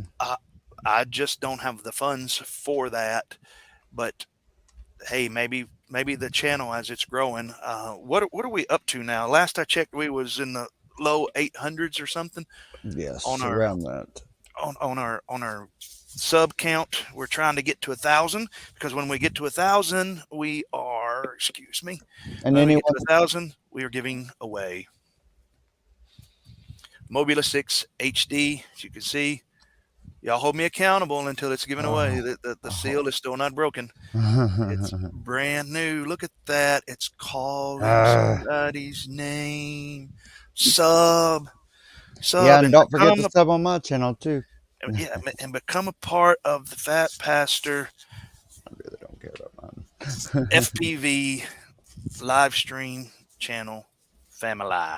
Yes. And or the FPV freaks. We're all freaky in one way or another, aren't we? Yeah. Let me get to the rest of this. Most of the rest of the mailbag is, hang on. Sorry for hitting the camera, but let me just do this. Oh, get it out man. there. So it's batteries. I got some 2S smaller batteries for the AuKing Snail 2S. That's awesome. I love those. I really like the image. I've really got to get. And this quad flies good. This quad just flies good. The Mobula 7 walk snail flies like it's like it's a bag full of wet hammers. Yeah, I gotta get. So these are smaller batteries for that. I got 3 of those, and I got left hand. Well, here's some 1S GMBs for the Mobula walk snail. 660s, those are the best. They're pretty good.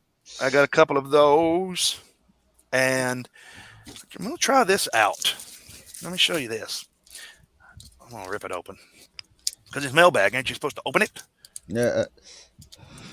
Open it? Yeah, I definitely got to stock up on some. Well, I got a lot of stuff I got to build up on, but I'm getting there. Especially thanks to some of my people out there watching as well. Hi, everybody. I think I can open it. I get a pair of shears. I want to kind of show you this because I'm intrigued. Either this is going to be good or it's going to really vacuum. So I want to put this on my module. This is a Osprey left-hand, I don't know if you can see it, left-hand circular polarized antenna to RP SMA. I don't know if you can see it. It's the RP SMA, the one that's got the hole instead of the pin. That's what the walk snail module takes. And the little omnis on the top of the walk snail module is garbage. So I ordered 2 of these, see how they work or don't work. I got one of fly fish, and there should be more. Yep. Here is the iFlight. You make me look completely bad. Look how many. I don't have any antennas. Never mind. Oh well, I lied. I have the one or two you sent me. Yeah. Yeah, this is the iFlight. All of these are left. I didn't have RP SMA, which is the hole instead of the pin. For those of you that don't know, I didn't have a lot of RP SMA because I've been a Fat Shark guy, and that's usually an Eachine or DJI thing. So that, and this is just a regular stubby. It's a curved stubby to go on my goggles. I don't know. This may be in a giveaway at some time or something. And it's just a regular right-hand circular polarized stubby that's got the right angle built into it, so you don't have the DB. You don't have the DB loss. And this is because this gets such bad range that I purchased this. Look at big old huge box to go on a tiny whoop. Huge box, little package. But I think it's because they put all different sizes. This is just a left-hand circular polarized. I'm gonna need to know where you ordered one of those at. I'm gonna have to get one for my Phantom. This whip antenna is not gonna cover it. Yeah, but you need right-hand circular polarized. I got it from this come from Race Day Quads. So, did it? Okay. Yep, Race Day Quads. And I ordered something else, and I don't know if I'm going to end up using this or not because I'm really liking the HDzero case. And I'll just open this here because my bench cam is too.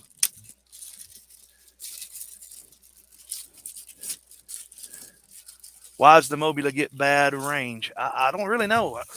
I'm hoping it's the antennas pop. Let me try to hook and loop. Yes, not Velcro. Hook and loop. Velcro is a brand name of hook and loop. Yes. I don't know if it's the module, the cheap Omnis that's on the Walk Snail VRX module, or if it's because see they're circular polarized, and this has a linear whip antenna on it, so it's linear going to circular polarized, which you're going to have some loss there. So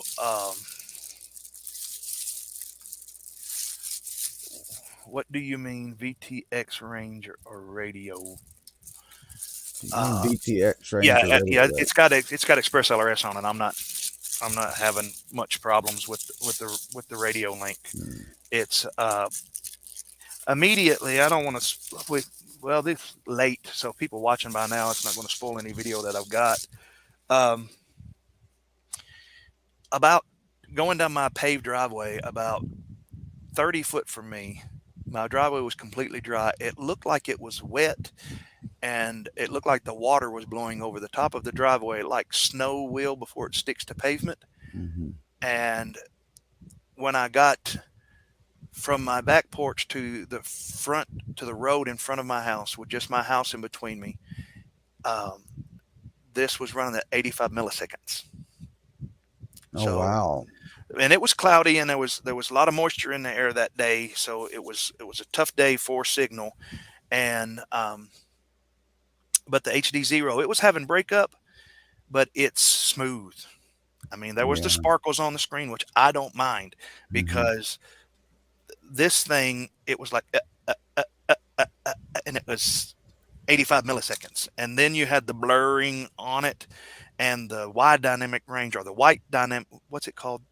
Wide dynamic range, where it goes from light to dark. Yes. I flew. If had I not known my backyard, I could have hit a person flying 10 foot off the ground and wouldn't have seen them. So, yeah, not good. It spells disaster. ID this. Yeah, that is. Is this analog or? Yeah, both of what I'm talking about both of what I was comparing was HDzero compared against walk snail. And of course, breakup and all of that is subjective. I by far would fly the HDzero. In my opinion, it did a lot better. And this is on the newest firmware, and the module's on the newest firmware. And it was running the crappy, as everybody says, it's crappy left-hand circular polarized antennas. And this was the last thing in the mailbag today. This is a bag that I got. It's the bag for the DJI. It's actually a puppy turned inside out. That's what it feels like. It feels like a little puppy. That's a nice big bag, and I'm sure it'll work for something. If not, it will make a nice giveaway. Or for those of you in Canada that's got a really small head, could be a hat. So yeah, that's pretty much what was in the mail this week. So again, if there's anybody that is in need of a regular stick-on Sky Zone 4 goggle foam, if you super chat me, which you can't, I'm just joking, no super chats. That's not possible on my channel. If you super chat me $10 and pay for shipping, I'll send it to you. No. If you send me $25 on PayPal, no. If you need these, if you not if you want, but if you got a set of Sky Zones or something that your foam is going bad and you could use them, message me. Let me give my banner here. That's the Discord. You can message me on Discord. No, that's We Bleed FPV's Discord. Don't do that.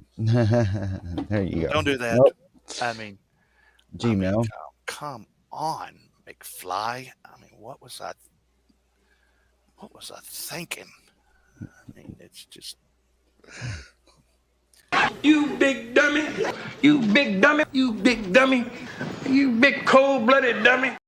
I'm telling you, it's the more I talk, it's just. Every time you open up your mouth, you give away your ignorance. So, there at the bottom of the screen is where you can get in touch with me. fatpastorfpv@gmail.com. And if you want it, if you're going to use it, I will send it to you within reason. I'm not going to send it to China or Pakistan or whatever. If it's, if I can drop it in the mail for $4 or $5, I have 2 of them that I'm not going to use, I will send them to you. And don't call me and ask me to send them to you if you don't have a need for them, or else. He who keep running thy lippeth will get their lippeth splitted with one of these. So, you know what, Casey? Huh? What we do? I had written down some things. Oh, no. Written down some questions that I wanted to ask Michael. And one of them is... I'm confused. It's a simple question, Doctor. Would you eat the moon if it were made of ribs? Well, I don't know how to answer that. It's not rocket science. Just say yes and we'll move on. Yes. Hey! Hey! I love it. I love it. I love it. I love it. And of course, the classic. Hey, if you were a hot dog and you were starving, would you eat yourself? What? I know I would. First, I'd smother myself with brown mustard and relish. I'd be so delicious. Calls him Norm. So would you? I don't know. Don't jerk me around, Norm. It's a simple question. A baby could answer it. If you were a hot dog and you were starving, would you eat yourself? I guess so. Oh, you made a wise choice, my friend. If you had said no, I would have bitten your ear off. I would have come at you like a tornado made of arms and teeth and fingernails. And fingernails. Arms and you made a good choice. I'd have bit your ear off. I'm sorry. It's squirrels. I hate squirrels. Squirrel! Where?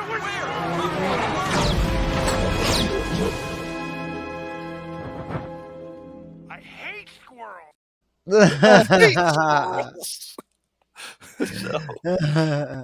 I can do these for days, but I won't. Let's go back to the chat that suddenly got quiet. I see some of you over on Marcel's Place. Let's pop up a few more. Walks Now HD. Yep. And Blizzards that see you over at Marcel's Place, FPV Your World. Yep. It's not a hat. It's a taupe. Or what's it called? A toque? Toque. Yeah. It's a toque. Yeah. Hosers. That's the first place I don't remember that movie, but the guy that had Rick Moranis in it. It's the first time I ever heard of what we called here in the South a stocking hat or a toboggan. It's called a toque. So, hey, dude, it's Toyota. How are you going, bro? I've seen you successfully registered. The new sub to the channel. Hey, it's nice to have you. Welcome. Took with you with a long U. Toque or Toque. Toque. Toque. Took me to the mall. All right, well, let's move along and stop looking at squirrels, because Casey, he was like, Marty, you have got to stop. And I was like, what you talking about, Willis? That's great. And it's, what you talk about, Willis? Let's see, like the SNL bits. Oh yes, I'm manic. I have if you can't see by all the planes and quads and stuff that, oh, by the way, big shout out, t-shirt of the day, Jesse Pease. Yeah. Low flying aircraft. Low flying aerocraft, and it's got tiny whoop on the back. That's great. Yeah. Yeah, I like the SNL bits too, and my problem is staying focused because there's always so many squirrels. There is plenty of food for you, and I want you to fly here now and squirrel!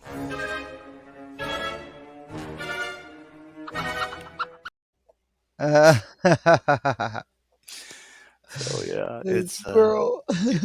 Yeah, and it's hard. It's hard sometimes to keep your train of thought and to keep an audience and everything when you're you got so many Time problems. heals all things, except these crazy eyes.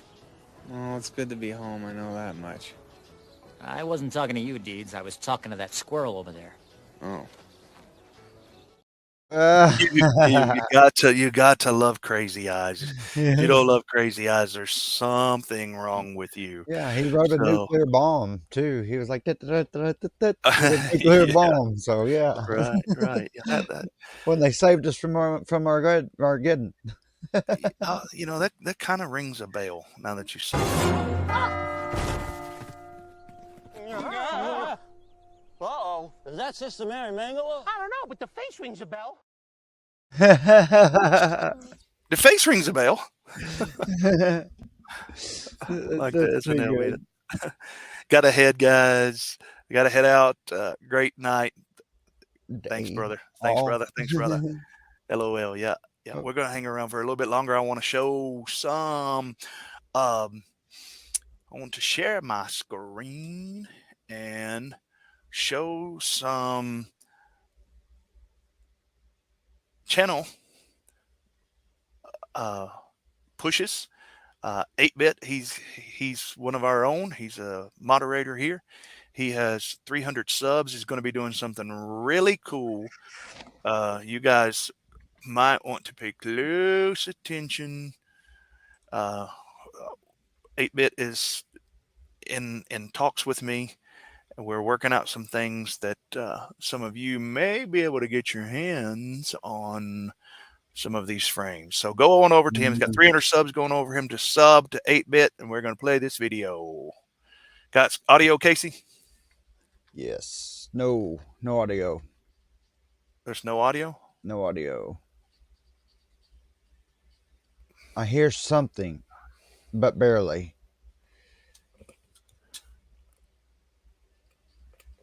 Nope. I can like barely hear it. Sounds like it's playing through your headphones. Okay. Let me remove it. I can still hear it playing. Okay. Let me back it up and reshare my screen because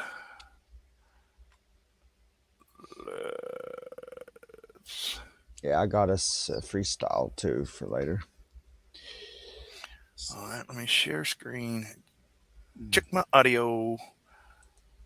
And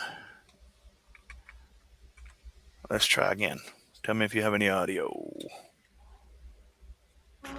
Yep. This is 8-bit. Sub to him, guys. I need one of those frames. That looks awesome. This is a Scourge. The Scourge frame. Flown on Quicksilver.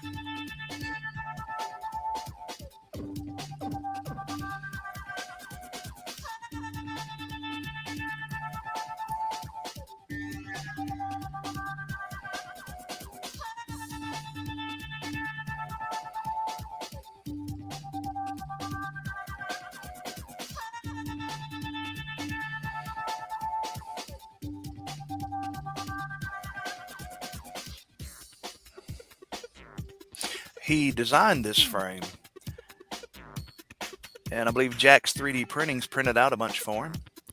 So if you're interested in this frame, go on over to Jack's 3D Printing, or stay tuned to this channel where you might just get an opportunity to own one of these custom frames.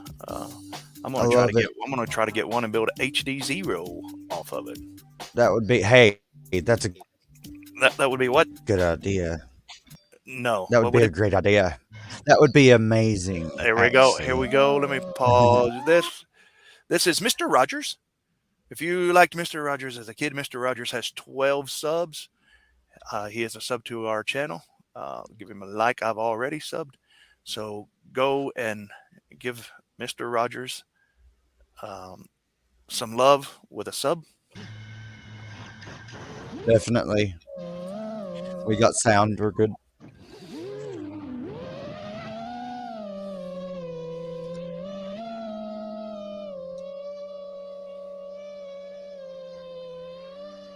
Ruby Tuesdays makes me want a sandwich. Did you say Mr. Roger? Mr. Rogers. Yeah, that's his channel name. Okay.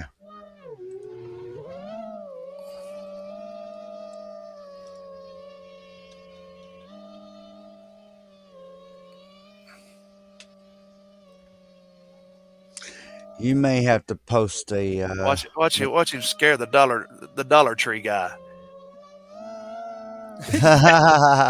He's like, the cops is washing me. The cops is washing me.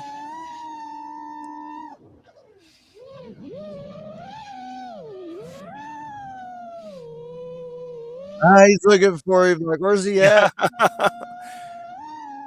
It's like the cops is washing me. I bet he's flipped out. Yeah.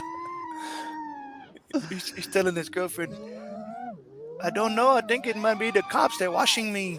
He's in his car. Yeah. or near his car. Over there in the dark. Yeah, I don't even see him. Great video, Mr. Rogers. Come on, guys. If nothing else, him messing with the Dollar Tree guys, and that is throw him some subs. Yeah, that is great. He's going back again. The guy's walking through the parking lot.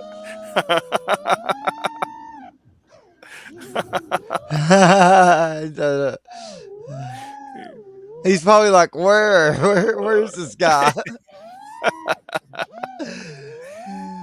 Good one, good one.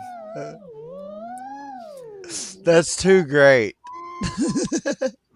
You might have to bust a link or drop a link because I can't find him. Just it's popping up 100 different people when I typed it in.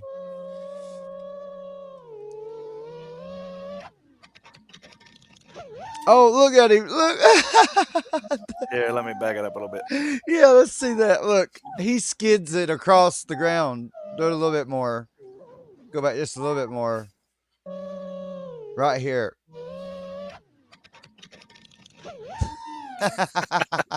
And then he flips over, dude. See? That is too good. Thank you.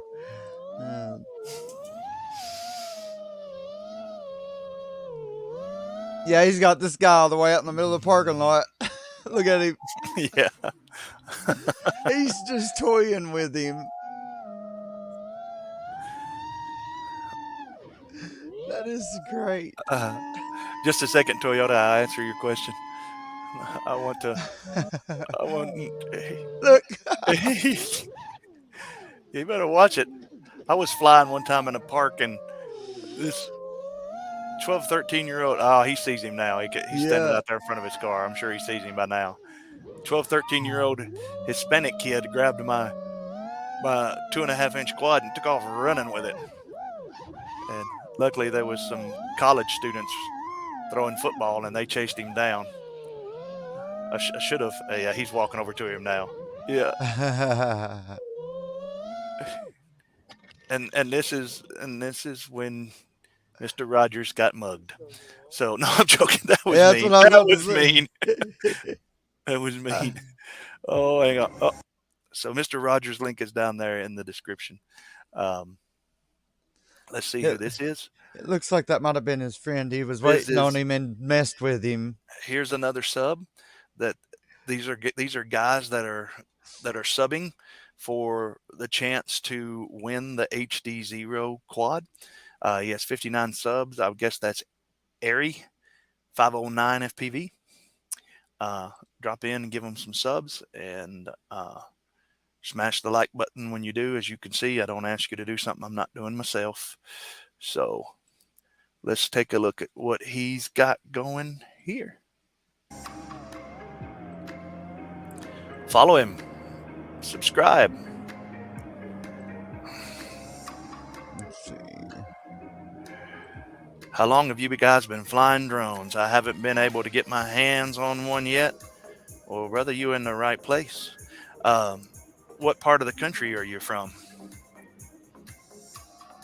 I recommend getting involved with your local multi-GP chapter. Try to go out to a tiny whoop race. I think Casey's talking about doing a video about this at our tiny whoop race. Whether you got a quad or not, show up, help them set up, help them tear down, and that is a good way to wow. Whoa. Well, I just had the power flick here. Well, that's why we lost you a little bit. No, we broke up a little bit. Yeah, the power, the electricity flickered here. So, but yeah, show up at a local race, help them tear down, help them set up. Minnesota, yeah, it's pretty far away from Middle Tennessee where we're at, but there's lots of people in that area. Look up your local multi-GP chapter. I love flying around parks, like little playgrounds. That's one of my favorite areas to fly. Double A says, I'm back. I'm on back. The phone to watch. Awesome. Right. Good to have you back, brother. Thank you. Yeah. So we're just doing some channel boost right now. This is Airy 509 FPV. So drop a sub to him, guys, and tell him when you're in there, comment on this video and tell him that Fat Pastor played his video on the live stream, and you just drop by the sub. When you're new into FPV, it really helps a lot to have a community that you can drop in and ask questions. And you know, there's times when maybe a bag of props is keeping you down, keeping you from flying, and you really don't have the cash to get it. And it's good to have a friend that can just drop a bag of props in the mail, or an antenna, or a frame, or something like that, and help get you going. Yes. So, trust me, I'm one here that knows that for a fact. here at Fat Pastor FPV, we are all about. I like the blurring there as a transition, but it's froze. It's froze on our end. Completely froze on your end. You're not, but the picture that you're playing us is. Huh. It's froze at 11.0 volts and 3.67 volts at 3 minutes and 2 seconds. All right. The fly time. Yeah, it says fly minutes, 3 minutes and 2 seconds is stuck there. All right. Are y'all still stuck there? It's facing the field, yeah. All right. But you are good.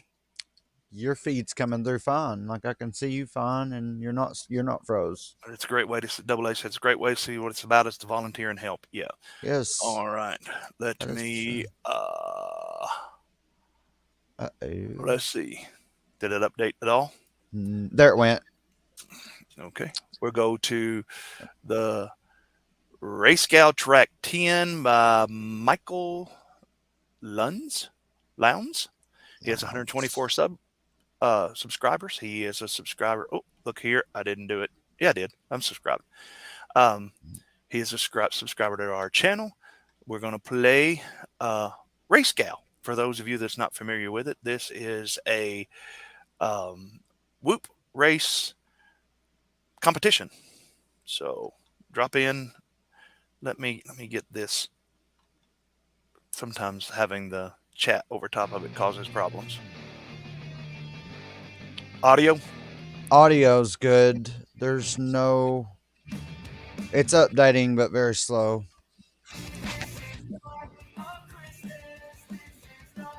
It's showing more like frames. It is going through it now, but it's real jumpy.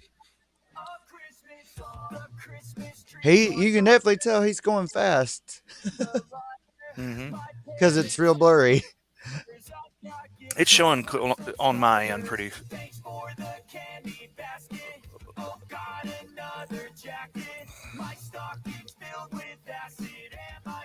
The pink is he's putting up his lap times. This is a predefined course, and it's basically timed trial races, and you post your times and the best races. Look at that. What did he do? Go downstairs? See, it's jumping on our end. Yeah, well, it's color, HD.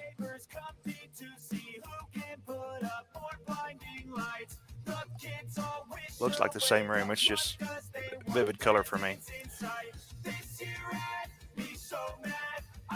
Oh, what happened? It might be you, Casey. I refreshed and changed.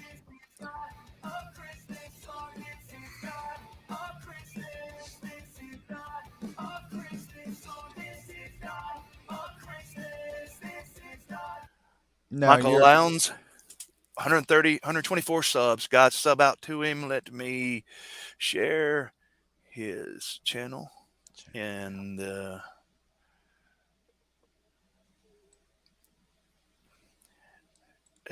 Toyota guy, there is a lot of people right where you are at. And people like myself who's been in this hobby for a while, we've noticed that there's a new insurgence of a lot of new people. Kind of was a lull in that during COVID, and there's a lot of new people. So again, I recommend get involved with your local multi-GP chapter. Go out there, help those guys, help them set up tracks, help them run races. Go back and watch this video and learn RotorHazard. Learn how to do race timing and stuff, and then you can go and help. Learning's not going to cost you anything. YouTube is free. Our channel, my channel is free. Go back, watch videos, learn things, And then when you go to races and things like that, you can be a big help. And yes.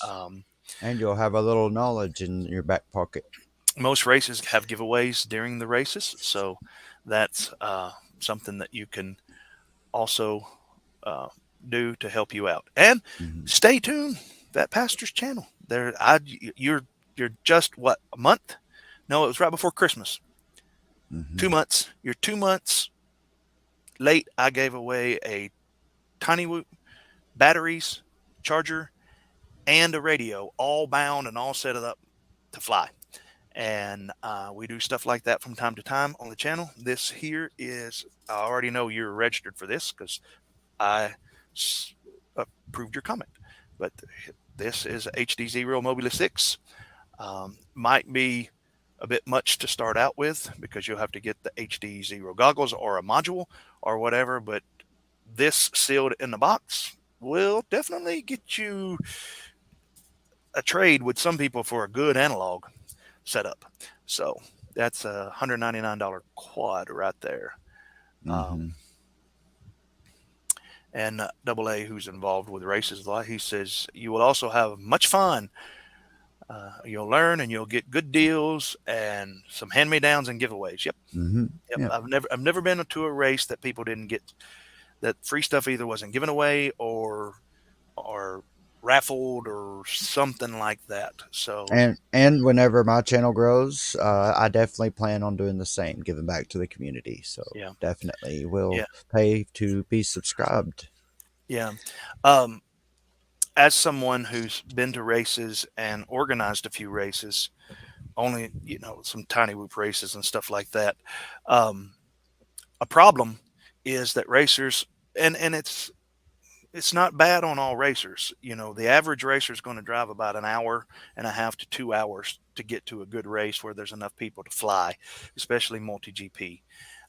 If you're closer than that, then you're lucky. You're not the average. So when you got that and you've been there all day and you got a 2-hour drive home and maybe your kids are with you and all of that, I understand some people leaving immediately after their heat or their race is done. Yeah. But for race coordinators and people like myself, the setting up and the tearing down, we need people to stick around and help. Yes. And if you've not watched my channel enough, you can look on the ceiling above me here, and I've got airplanes, and I've got more quads than I got airplanes, and I got more Tiny Whoops than I could probably fly them all in one day, but it would take a while. So go out, show up and help, and people will help you with the gear. I understand my buddy over here, Casey, he's disabled. It's a long story. You can go back and watch the previous live streams. He tells his story on that. And myself and Team Relentless and some other guys have really helped him get some equipment and get him up in the air. Bardwell has helped him get up in the air and get going. And there's people out there that want to help people, but there's also a lot of people, I get a lot of emails from my Fat Pastor FPV at gmail.com, just people just asking. They'll watch and they'll see that I got airplanes hanging on the ceiling or whatever, and they'll call and ask if I send them one of them. Just, can you give me something? Please, just give me something. And there's a lot of people like that either are in need or want something for nothing. So that's why I recommend, there's been a lot of people being taken advantage of. And so go to these races, show up. Show up on live streams like you're doing, chat in live streams, join live streams, be part of it, be faithful, pick a few live streams. And this is one of the niches that I think our channel is fulfilling. Is we're growing. We're not one of the big live streams yet. And it's a good place for beginners to come. To get to be a part of it. If you become a regular here, we'll make you a moderator so you can moderate things, and we'll even let you, I can send you links at the beginning of every one of these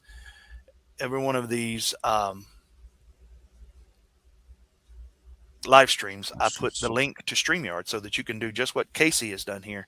And with all you have to have is a smartphone or a tablet that's hooked to the internet, and you can join and comment and be a part of what's going on. And Yes. that's how you can do it.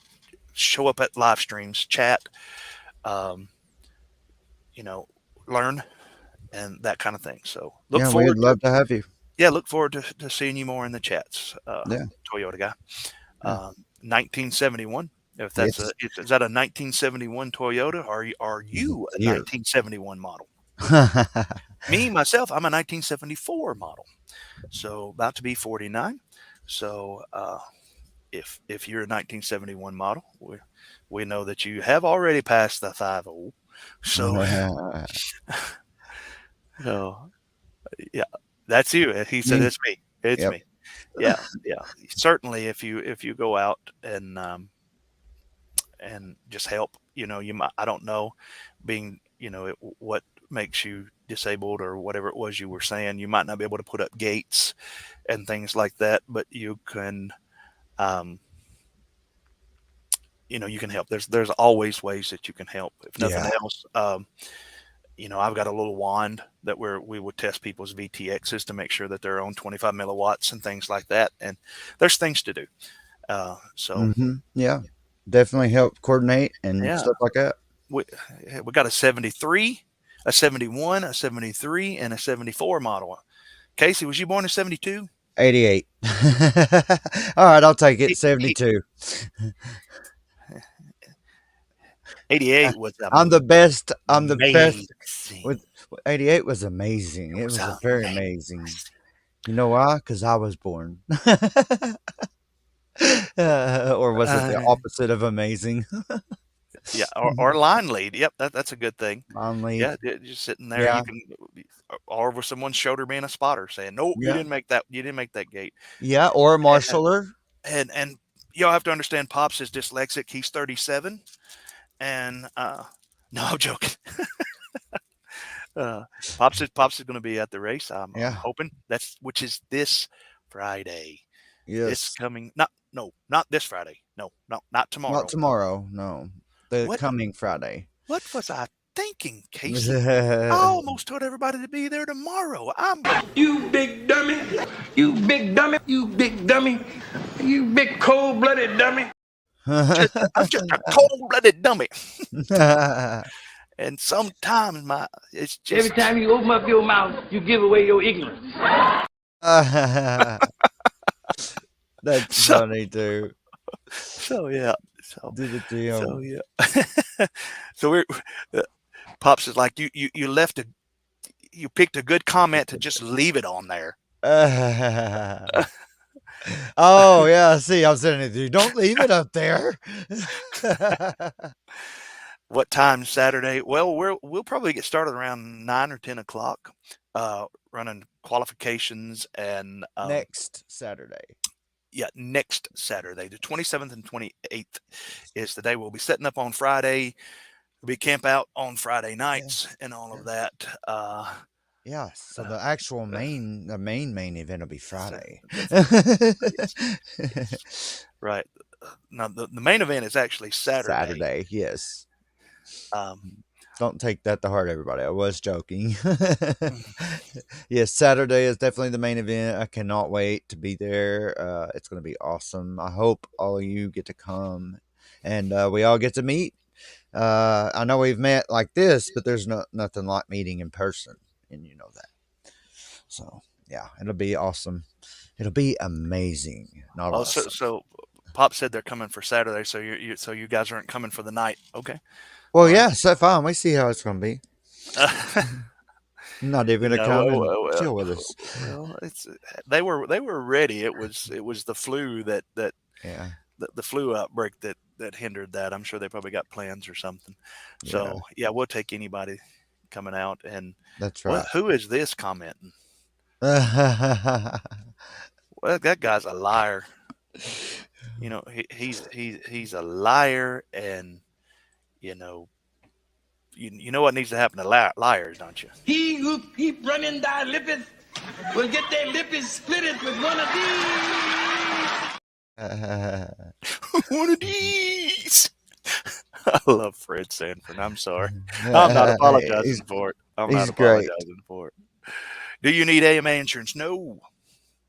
It's indoors. We can't do Friday that weekend. Wait, what? I don't understand. Oh, we can't do Friday that weekend. I got you. That's fine. I was just joking. No, you do not need AMA for this one because it's 1S.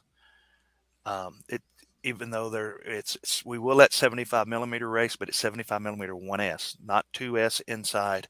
It's 75 millimeter inside. So and 1S is pretty good. we have an open field. So I mean, if you bring other quads and you do not have an AMA, I would not recommend you flying it by other people's vehicles. Right. So that's just to cover you. At least in the field.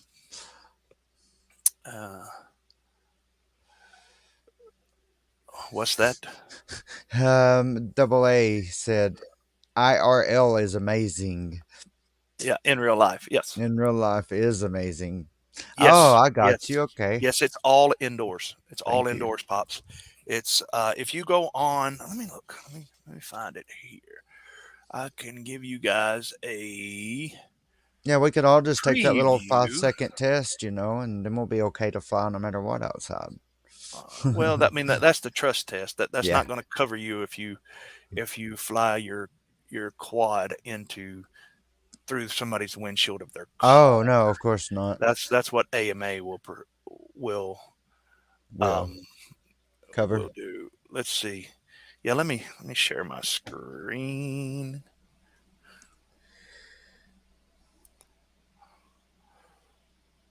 Here's a little. No, that audio, Casey? Yes, but no picture. Do y'all see picture online? I don't see it on YouTube either. It's not on here on StreamYard or YouTube. All right. Well, let me stop it. There's sound though. It's yeah, we just don't want to sit and listen to sound. I guess it's.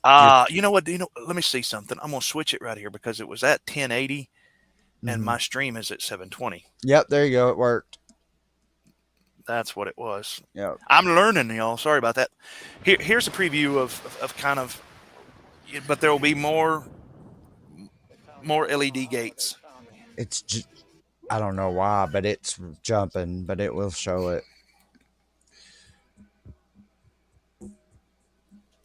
It's showing it. It's just jumping. I bet you can see it, can't you? See it jumping. It's clear for me. Is it? Yep. It's jumping on YouTube and on StreamYard for me. Guys, if it's jumping, just let us know in the comments, okay? Because between me and him, we may see something totally different than y'all actually see. Smoother? No. As a matter of fact, it's stuck in the infinity loop now. Oh, there must be one stuck in the infinity loop. And the infinity gate, yep. Gate, yeah. I said loop. Hey, shout out to infinity loops. Why? There it goes a little bit.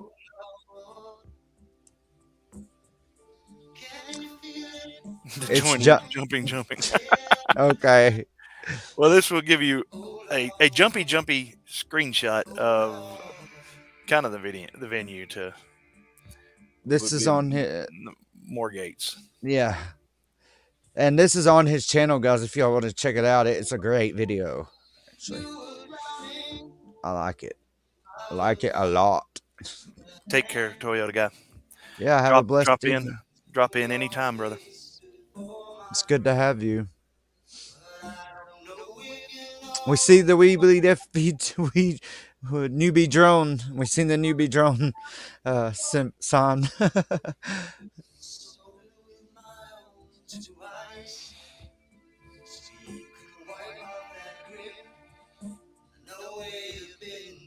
This will copyright strike me for sure. Oh yeah.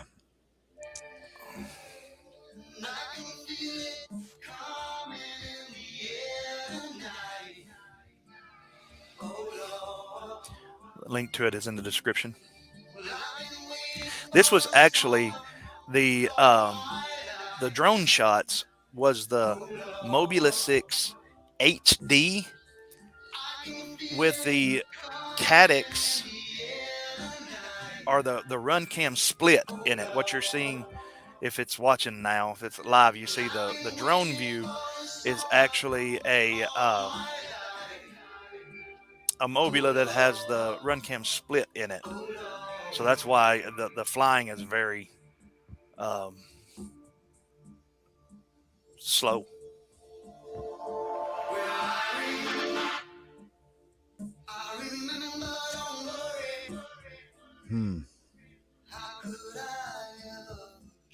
Jumping. I think this is what my pastor wants. Tell him to get in touch with me. Yeah. If it's not too far, we'll bring the gear. Yeah, for real. Show up for a weekend. That would be awesome. Oh, that would be amazing. Be amazing. Amazing. Oh, my light went off.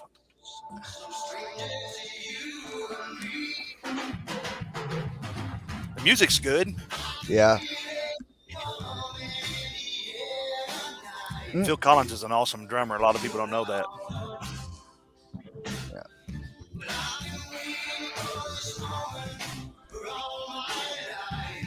See, the more people you got to help you set up, the more gates I can set up. I probably have easily twice the number of gates than what's in this race right now. Got 4 cube gates. 5 cube gates.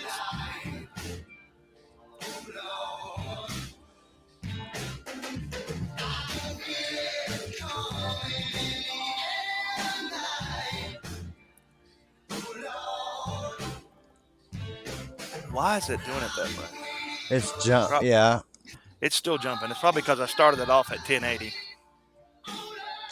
Yeah, it's jumping. It's getting amazinger. Yeah, it's definitely getting amazinger, brother. You could say that again. I can't wait to see what the future holds. Amazinger. Yes, that's great. Thank you for putting some emphasis on it. Yeah, I can't wait to see what the future holds. It's amazing. Grr. That's right. Grr. Grr. What's it? Tigger. How he spelled his name? T-I-double-G-R. T-I-double-G-R. Yeah. All right. You had a freestyle video to show, sure. Casey? Yes. So we'll do that. And that last video, the link's in the description. That's Fat Pastor. Sub to that guy. He could use your subs. Oh, look. He's up to 870. Oh, wow. Subscribers. So, oh, y'all can't see that. I thought I was still sharing my screen. I'll do that. Yeah, down here under the says right here, 870 subscribers. Somebody, I think we was with 600 and something last week. Yeah. Somebody's like, it's going to take forever to give that away. Doesn't look like it. Doesn't look like it. Doesn't look like it. If it's going to take forever, then go tell your friends and family, and maybe it won't take so long. Yeah, that's a catch-22. I said that in the description. I was like, listen, if you want to give it away quicker, it didn't work. Tell your friends, call a buddy, bring a friend, but that's a catch-22. The more people you tell, the less the odds are that you are going to win. Yeah. Yep. All righty, I got us one. Oh, here, let's see. Actually, it should automatically be full screen. Or is it? Nope. Now it is. Actually, I'm going to put this in my other window. There. Oops. No, don't play yet. Don't play yet. Okay. Well, I have not shared the screen yet, so you tell me when you're ready, and I'll share your screen. Oh, I'm ready. So this is my good friend Drone Poison. If any of you out there don't know him, he's a great friend of mine, and he's part of a team called Team Relentless. So jump on over to his. Oh, yes. Hold on. I don't know. exactly if got that's a good song or not. So I'm going to kind of turn it down a little bit. It is. It is. I've listened to this. It's okay. Yes, it is. I can't hear it. I don't know if you shared your audio or not. What about now? Can you hear it? No. No? No. Can anyone out there hear it? I shared my audio, but let me try it this again. Let's see here. It's getting amazinger. Yep. Just hold on. It'll get even better. Oh, it shows muted. Why does it show me? Okay. Share audio. VTO link. Show tab. No. Not Is this tab. is this go harder? Is that what you're showing? Yes. Okay. Yeah, that was actually in the video links share. Was it? Yep. It's all right. It's working now. Don't show again. Got it. Okay. Now I should have audio this time. Did you say there was already one down there in the shares? It's in the shares on the Discord. I was going to show it, but you've already got it, so I'll show the next one. Awesome. I'm sorry. I took yours. Alrighty. Here we go. Now. Yep, audio. Alright, good.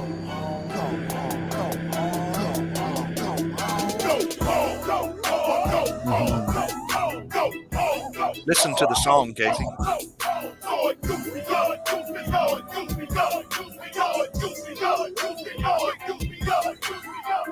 Lord, kill me if I don't preach the gospel. Still in my 20s, but I die if I got it. Man, I'm already dead. Man, forget my flesh. I done been crossed over. See the full court press. I'm a full court mess if the Lord don't use me. Running from my trials, thinking everything's proven. If the cross don't move me, then I don't want to be no more. If I ain't seeing Christ, partner, I don't want to see no more. Rip them every day without worrying about a bruise. That's awesome. China, man, I see some real execution. If you didn't know Christ, would your life look the same? And they tell you value Jesus by the way you rep his name. Hey, what's the point of living if I'm living for myself? Lord, empty out my life before I put you on the shelf. So for God, I go hard. I don't want to die tonight, but it's too many people living who ain't heard about the Christ. That's good.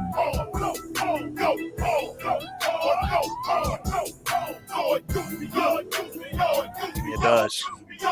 Yeah.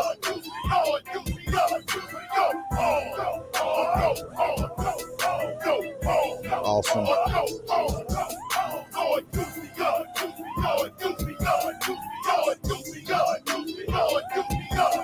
Went to Asia, had to duck and hide for sharing my faith. They tell me water it down when I get back to the States. They say tone the music down, you might sell a lot of records, but there's people out here dying and none of them heard the message. Took my wifey on a mission trip in Central America. Shared a testimony, 40 people stood and stared at her. When she said Jesus should have seen it was the same.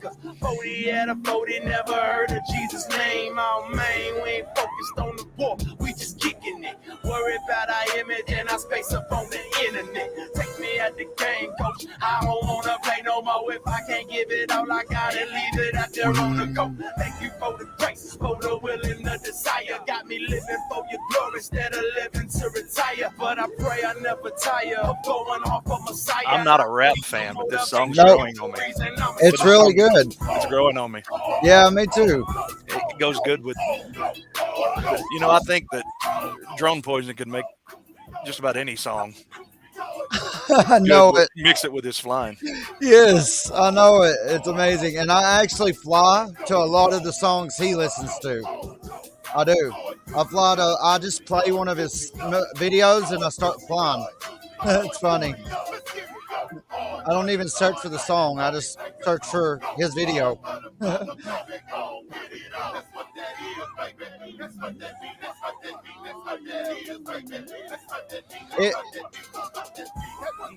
Music is the best trainer there is. And from my understanding, anybody watching from the FAA, he has permission to be flying here. This is not a guerrilla instance. He has permission, and Yes. Yes, because 100%. I think he is or used to be one of the guys that's got to fix it if it gets messed up anyway. So. Yep, he was. I just want to know the guy that put the vent in those pipes like that. That's what. Yeah, that's awesome. It's crazy. It looks like something from Looney Tunes where they put the bar over Elmer Fudd's head or something. You know? Yeah. I always see it as a omega give him symbol. one of these. Somebody give him one of these. I always see it as an omega symbol. That's what it really looks like. Yeah. Yeah, thank y'all for watching. That is a good friend of mine, you guys. If you don't know who he is, jump over to his channel, like and subscribe, please. He is amazing. Stop that. I don't know why it's doing that. There we go. Sorry. Okay. That would get a strike that I'd have to remove. Sorry about that. Drone poisoning is amazing. Thank y'all. All right, let me share my screen. This is Greenhorn FPV. So they shared it. We're gonna play it. No, we have nothing yet.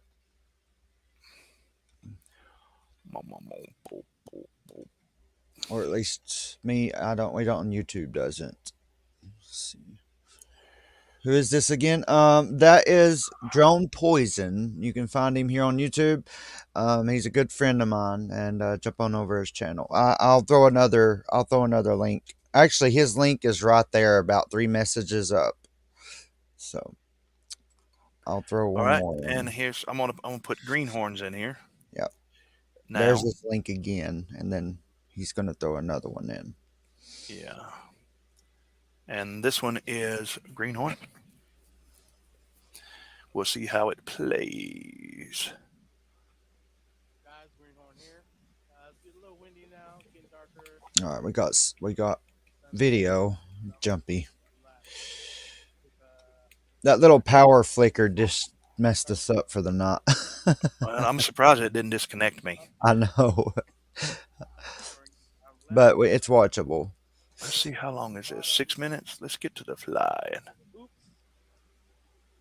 It looks like he's made some home gates out of a few PVC pops and pull noodles. Yeah. So pretty smart. I mean, that's actually one of the easier ways to set up gates. Cheaper ways, shall I say. Maybe not easier, but cheaper. Find the Alpha 65. All right, let's see. Yeah, let's go here.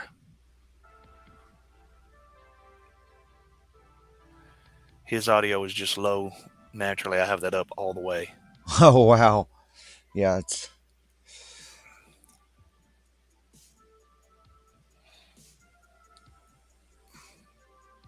that's what our gates are made out of. Yeah, that's what his gates. Pop Shop says that's what his gates are made out of. Yep. I've got several that's got PVC holding them up. We set him up a nice little track out here. Yeah. The wind was blowing 197 miles per hour here in Tennessee today. Yes, it was down here too. The gusts were pretty scary at times, actually. Yeah. The whole entire house was like. And he said it says windy backyard tiny whoop practice. Newbie drone balloon gates. I've got a bag of those. Never even opened them. I ain't got no gates. I gotta get me a collection going.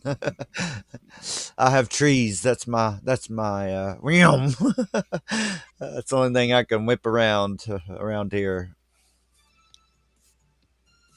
Trees, lots of trees. Let's jump ahead a little bit. We've got some night footage. Oh, I need some LEDs on there, bro. Yeah, but yeah. Hey, man, he's doing good for just having the porch light. That's what it looks like back. Yeah. There you go, man. You know, this video embodies what I say all the time. Fly what you got. Yeah. You know, fly what you got. You know, here he is, you know, ripping around and getting it done, getting it did, getting better, getting faster. He keeps doing this, and who knows, we may see him on Whooptopia. Yep. So, yeah, and give him some subs, guys. Give him some love out there. And you know, for me, this hobby is as much about community as it is about flying. And definitely. Oh.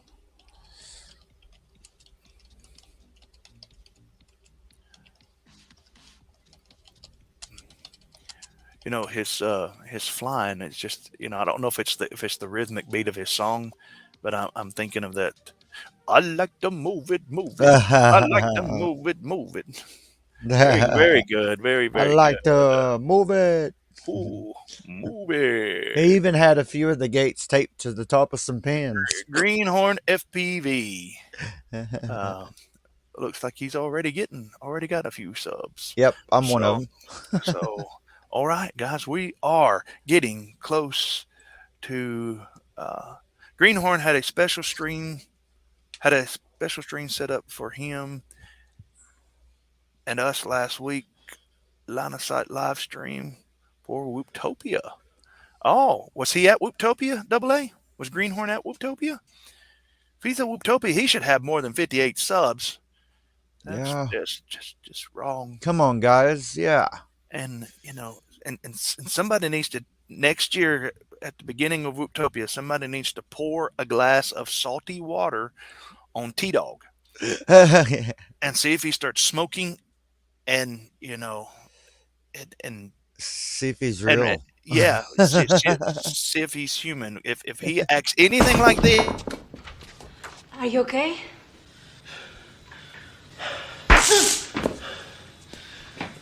Yeah. I'm fine. Oh. let me know. Let me know. If he acts anything like that, just let me know. So, all right. So we're going to wrap this stream up. 2 hours and 47 minutes into it. So it's been a good stream. Very, very, very, very informative stream. Yes. If you caught the end of this, you've not caught the best part of the stream. Best part of the stream, go back earlier and watch it, where we had Michael he is the lead dev from Rotor Hazard. Go out there and go back and watch that. AA says, I don't know, but they made a second stream just for his request for a line of sight shot of the track. Huh? Was he flying that stuff in his backyard line of sight? Surely to goodness that wasn't line of sight. There ain't no way. Hold on. Let me. I think that I'm gonna look at those. Here he is. Nope, he's using goggles. Yeah, he's using goggles. He's in the chat. Oh, hey Greenhorn. Thanks for the love. I actually begged Greg from Perspective Image to do some line of sight shots and be able to sub to their channel. All right, well, brother, I'll hope you get some subs. If you're new to the channel here, I've got a giveaway. Join it. Just need to sub and follow the instructions there. So yeah, we're getting people to come in here. Oh, hey, welcome. Teehee. What I hear that all the time, but Teehee. Are you laughing or? Maybe I'm too old to know what that is. But we all 8-bit is back. Don't tell me I streamed longer than Heads did. If that's the case, it's wow. Awesome. What is this Teehee? Hello all and Teehee. That's probably something from Infinity Loop's channel. I bet. What's cracking, y'all? Yeah. It's definitely new. I've got to get with Heads and do some recording for him for his voice. He said he would like to have my voice as the bot that reads Snowblower, snowblower. So somebody record a snowblower. I guess I said it right. What's cracking, y'all? Uh-oh. We're just about to wrap up oh yeah, it's kind of laggy. Kind of laggy. Did you see that? Yeah. Asbestos it's fibers.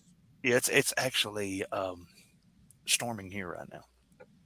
Oh, okay. Yeah, there you are, Green. Yep. Smelly face. Everything is dandy, sir. Tee-hee. Good to hear that. Loops took a peek on the stream, and we come by to say, hey, all right. Thanks. Hello, if you're still watching, heads. Thanks for the peek. Hey, buddy. Yeah. Yeah, So, definitely. How are y'all tonight? Yeah. Yeah. You're welcome to come by, join, sign up for that giveaway. And if you're interested in an HD quad, we're gonna start to wrap things up. We're doing good tonight. Yeah, it makes me want to just keep going and going because we're like just now getting some more new people all of a sudden, and it's like we need to go for another hour because we have before. Snowblower. That's it. Snowblower. Somebody screen record that. Hang on. Here you go, heads. Snowblower. Let me remove the captions. Snowblower. I can't do it. I can't do it. Hang on. Yep, that's when you're going to do it. Snowblower. Snowblower. Snowblower. Yeah. And today on Snowblower's channel. You know what? It makes me feel like a You big dummy. You big dummy. You big dummy. You big cold-blooded dummy. And every time I open my Every mouth. time you open up your mouth, you give away your ignorance. and tell heads if you're watching, heads. This is He who keep running thy lippeth will get their lippets splitted with one of these.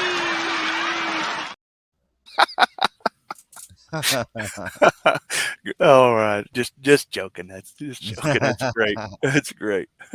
Cold-blooded. Cold-blooded. Cold-blooded.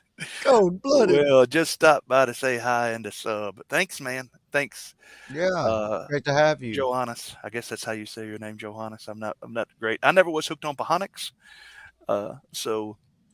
And also, I'll throw a link to my channel. Anybody wants to jump over, that helps us. It helps us both. It helps us both. Definitely. Always throw any link to your opportunity channel on there, Casey. Any opportunity. All right. Well, we're gonna try to wrap this. I don't even have Casey on here right now. I'm gonna do this. Back to I got selfish. I got How selfish. dare you? I got selfish. I mean, you should have just said. What you talking about, Willis? Oh, Willis. I mean, so it's just, All right, I want to say that this is the last one, but I have to play this every stream. It's one of my favorites. And wait, let me make. Well, we got more. Cold-blooded and a thumbs up. Back to loops and tee-hee. All right, guys. All right. I wanna leave with this one. It's one of my favorites. If you can watch this right here and keep a straight face and not smile, there is something wrong with you. See a doctor. You're evil. See a doctor.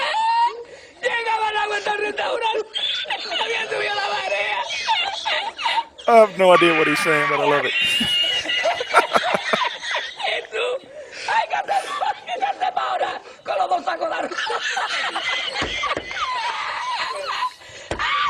Llama para Sevilla. Llama a Sevilla que traigo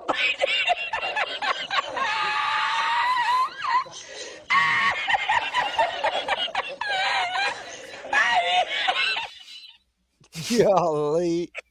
I have no idea what he's saying, but it's hilarious. It's hilarious. All right. That is too great. Love YAS, and I will see you all around. Yes. I don't know what YAS is. Love y'all. yous. Love yous. Love yous. Okay, yeah. Love yous. You guys too. Take Hey, care, we brother. love y'all too. All right, Casey. Thank you for coming out tonight, man. Thank you, brother. Another great stream, man. I don't know what we're gonna do to top it. Maybe a Tiny Whoop live stream. Who knows? That would be perfect. All right. Thank you, Casey. Take care, brother. Thank you. Y'all have a blessed night. All right. Stay safe out there. Take care, brother. Thank you guys for watching. If you like this content, give me a thumbs up. If you would, give us a subscription. And remember to keep flying and to rise up and meet me in the air.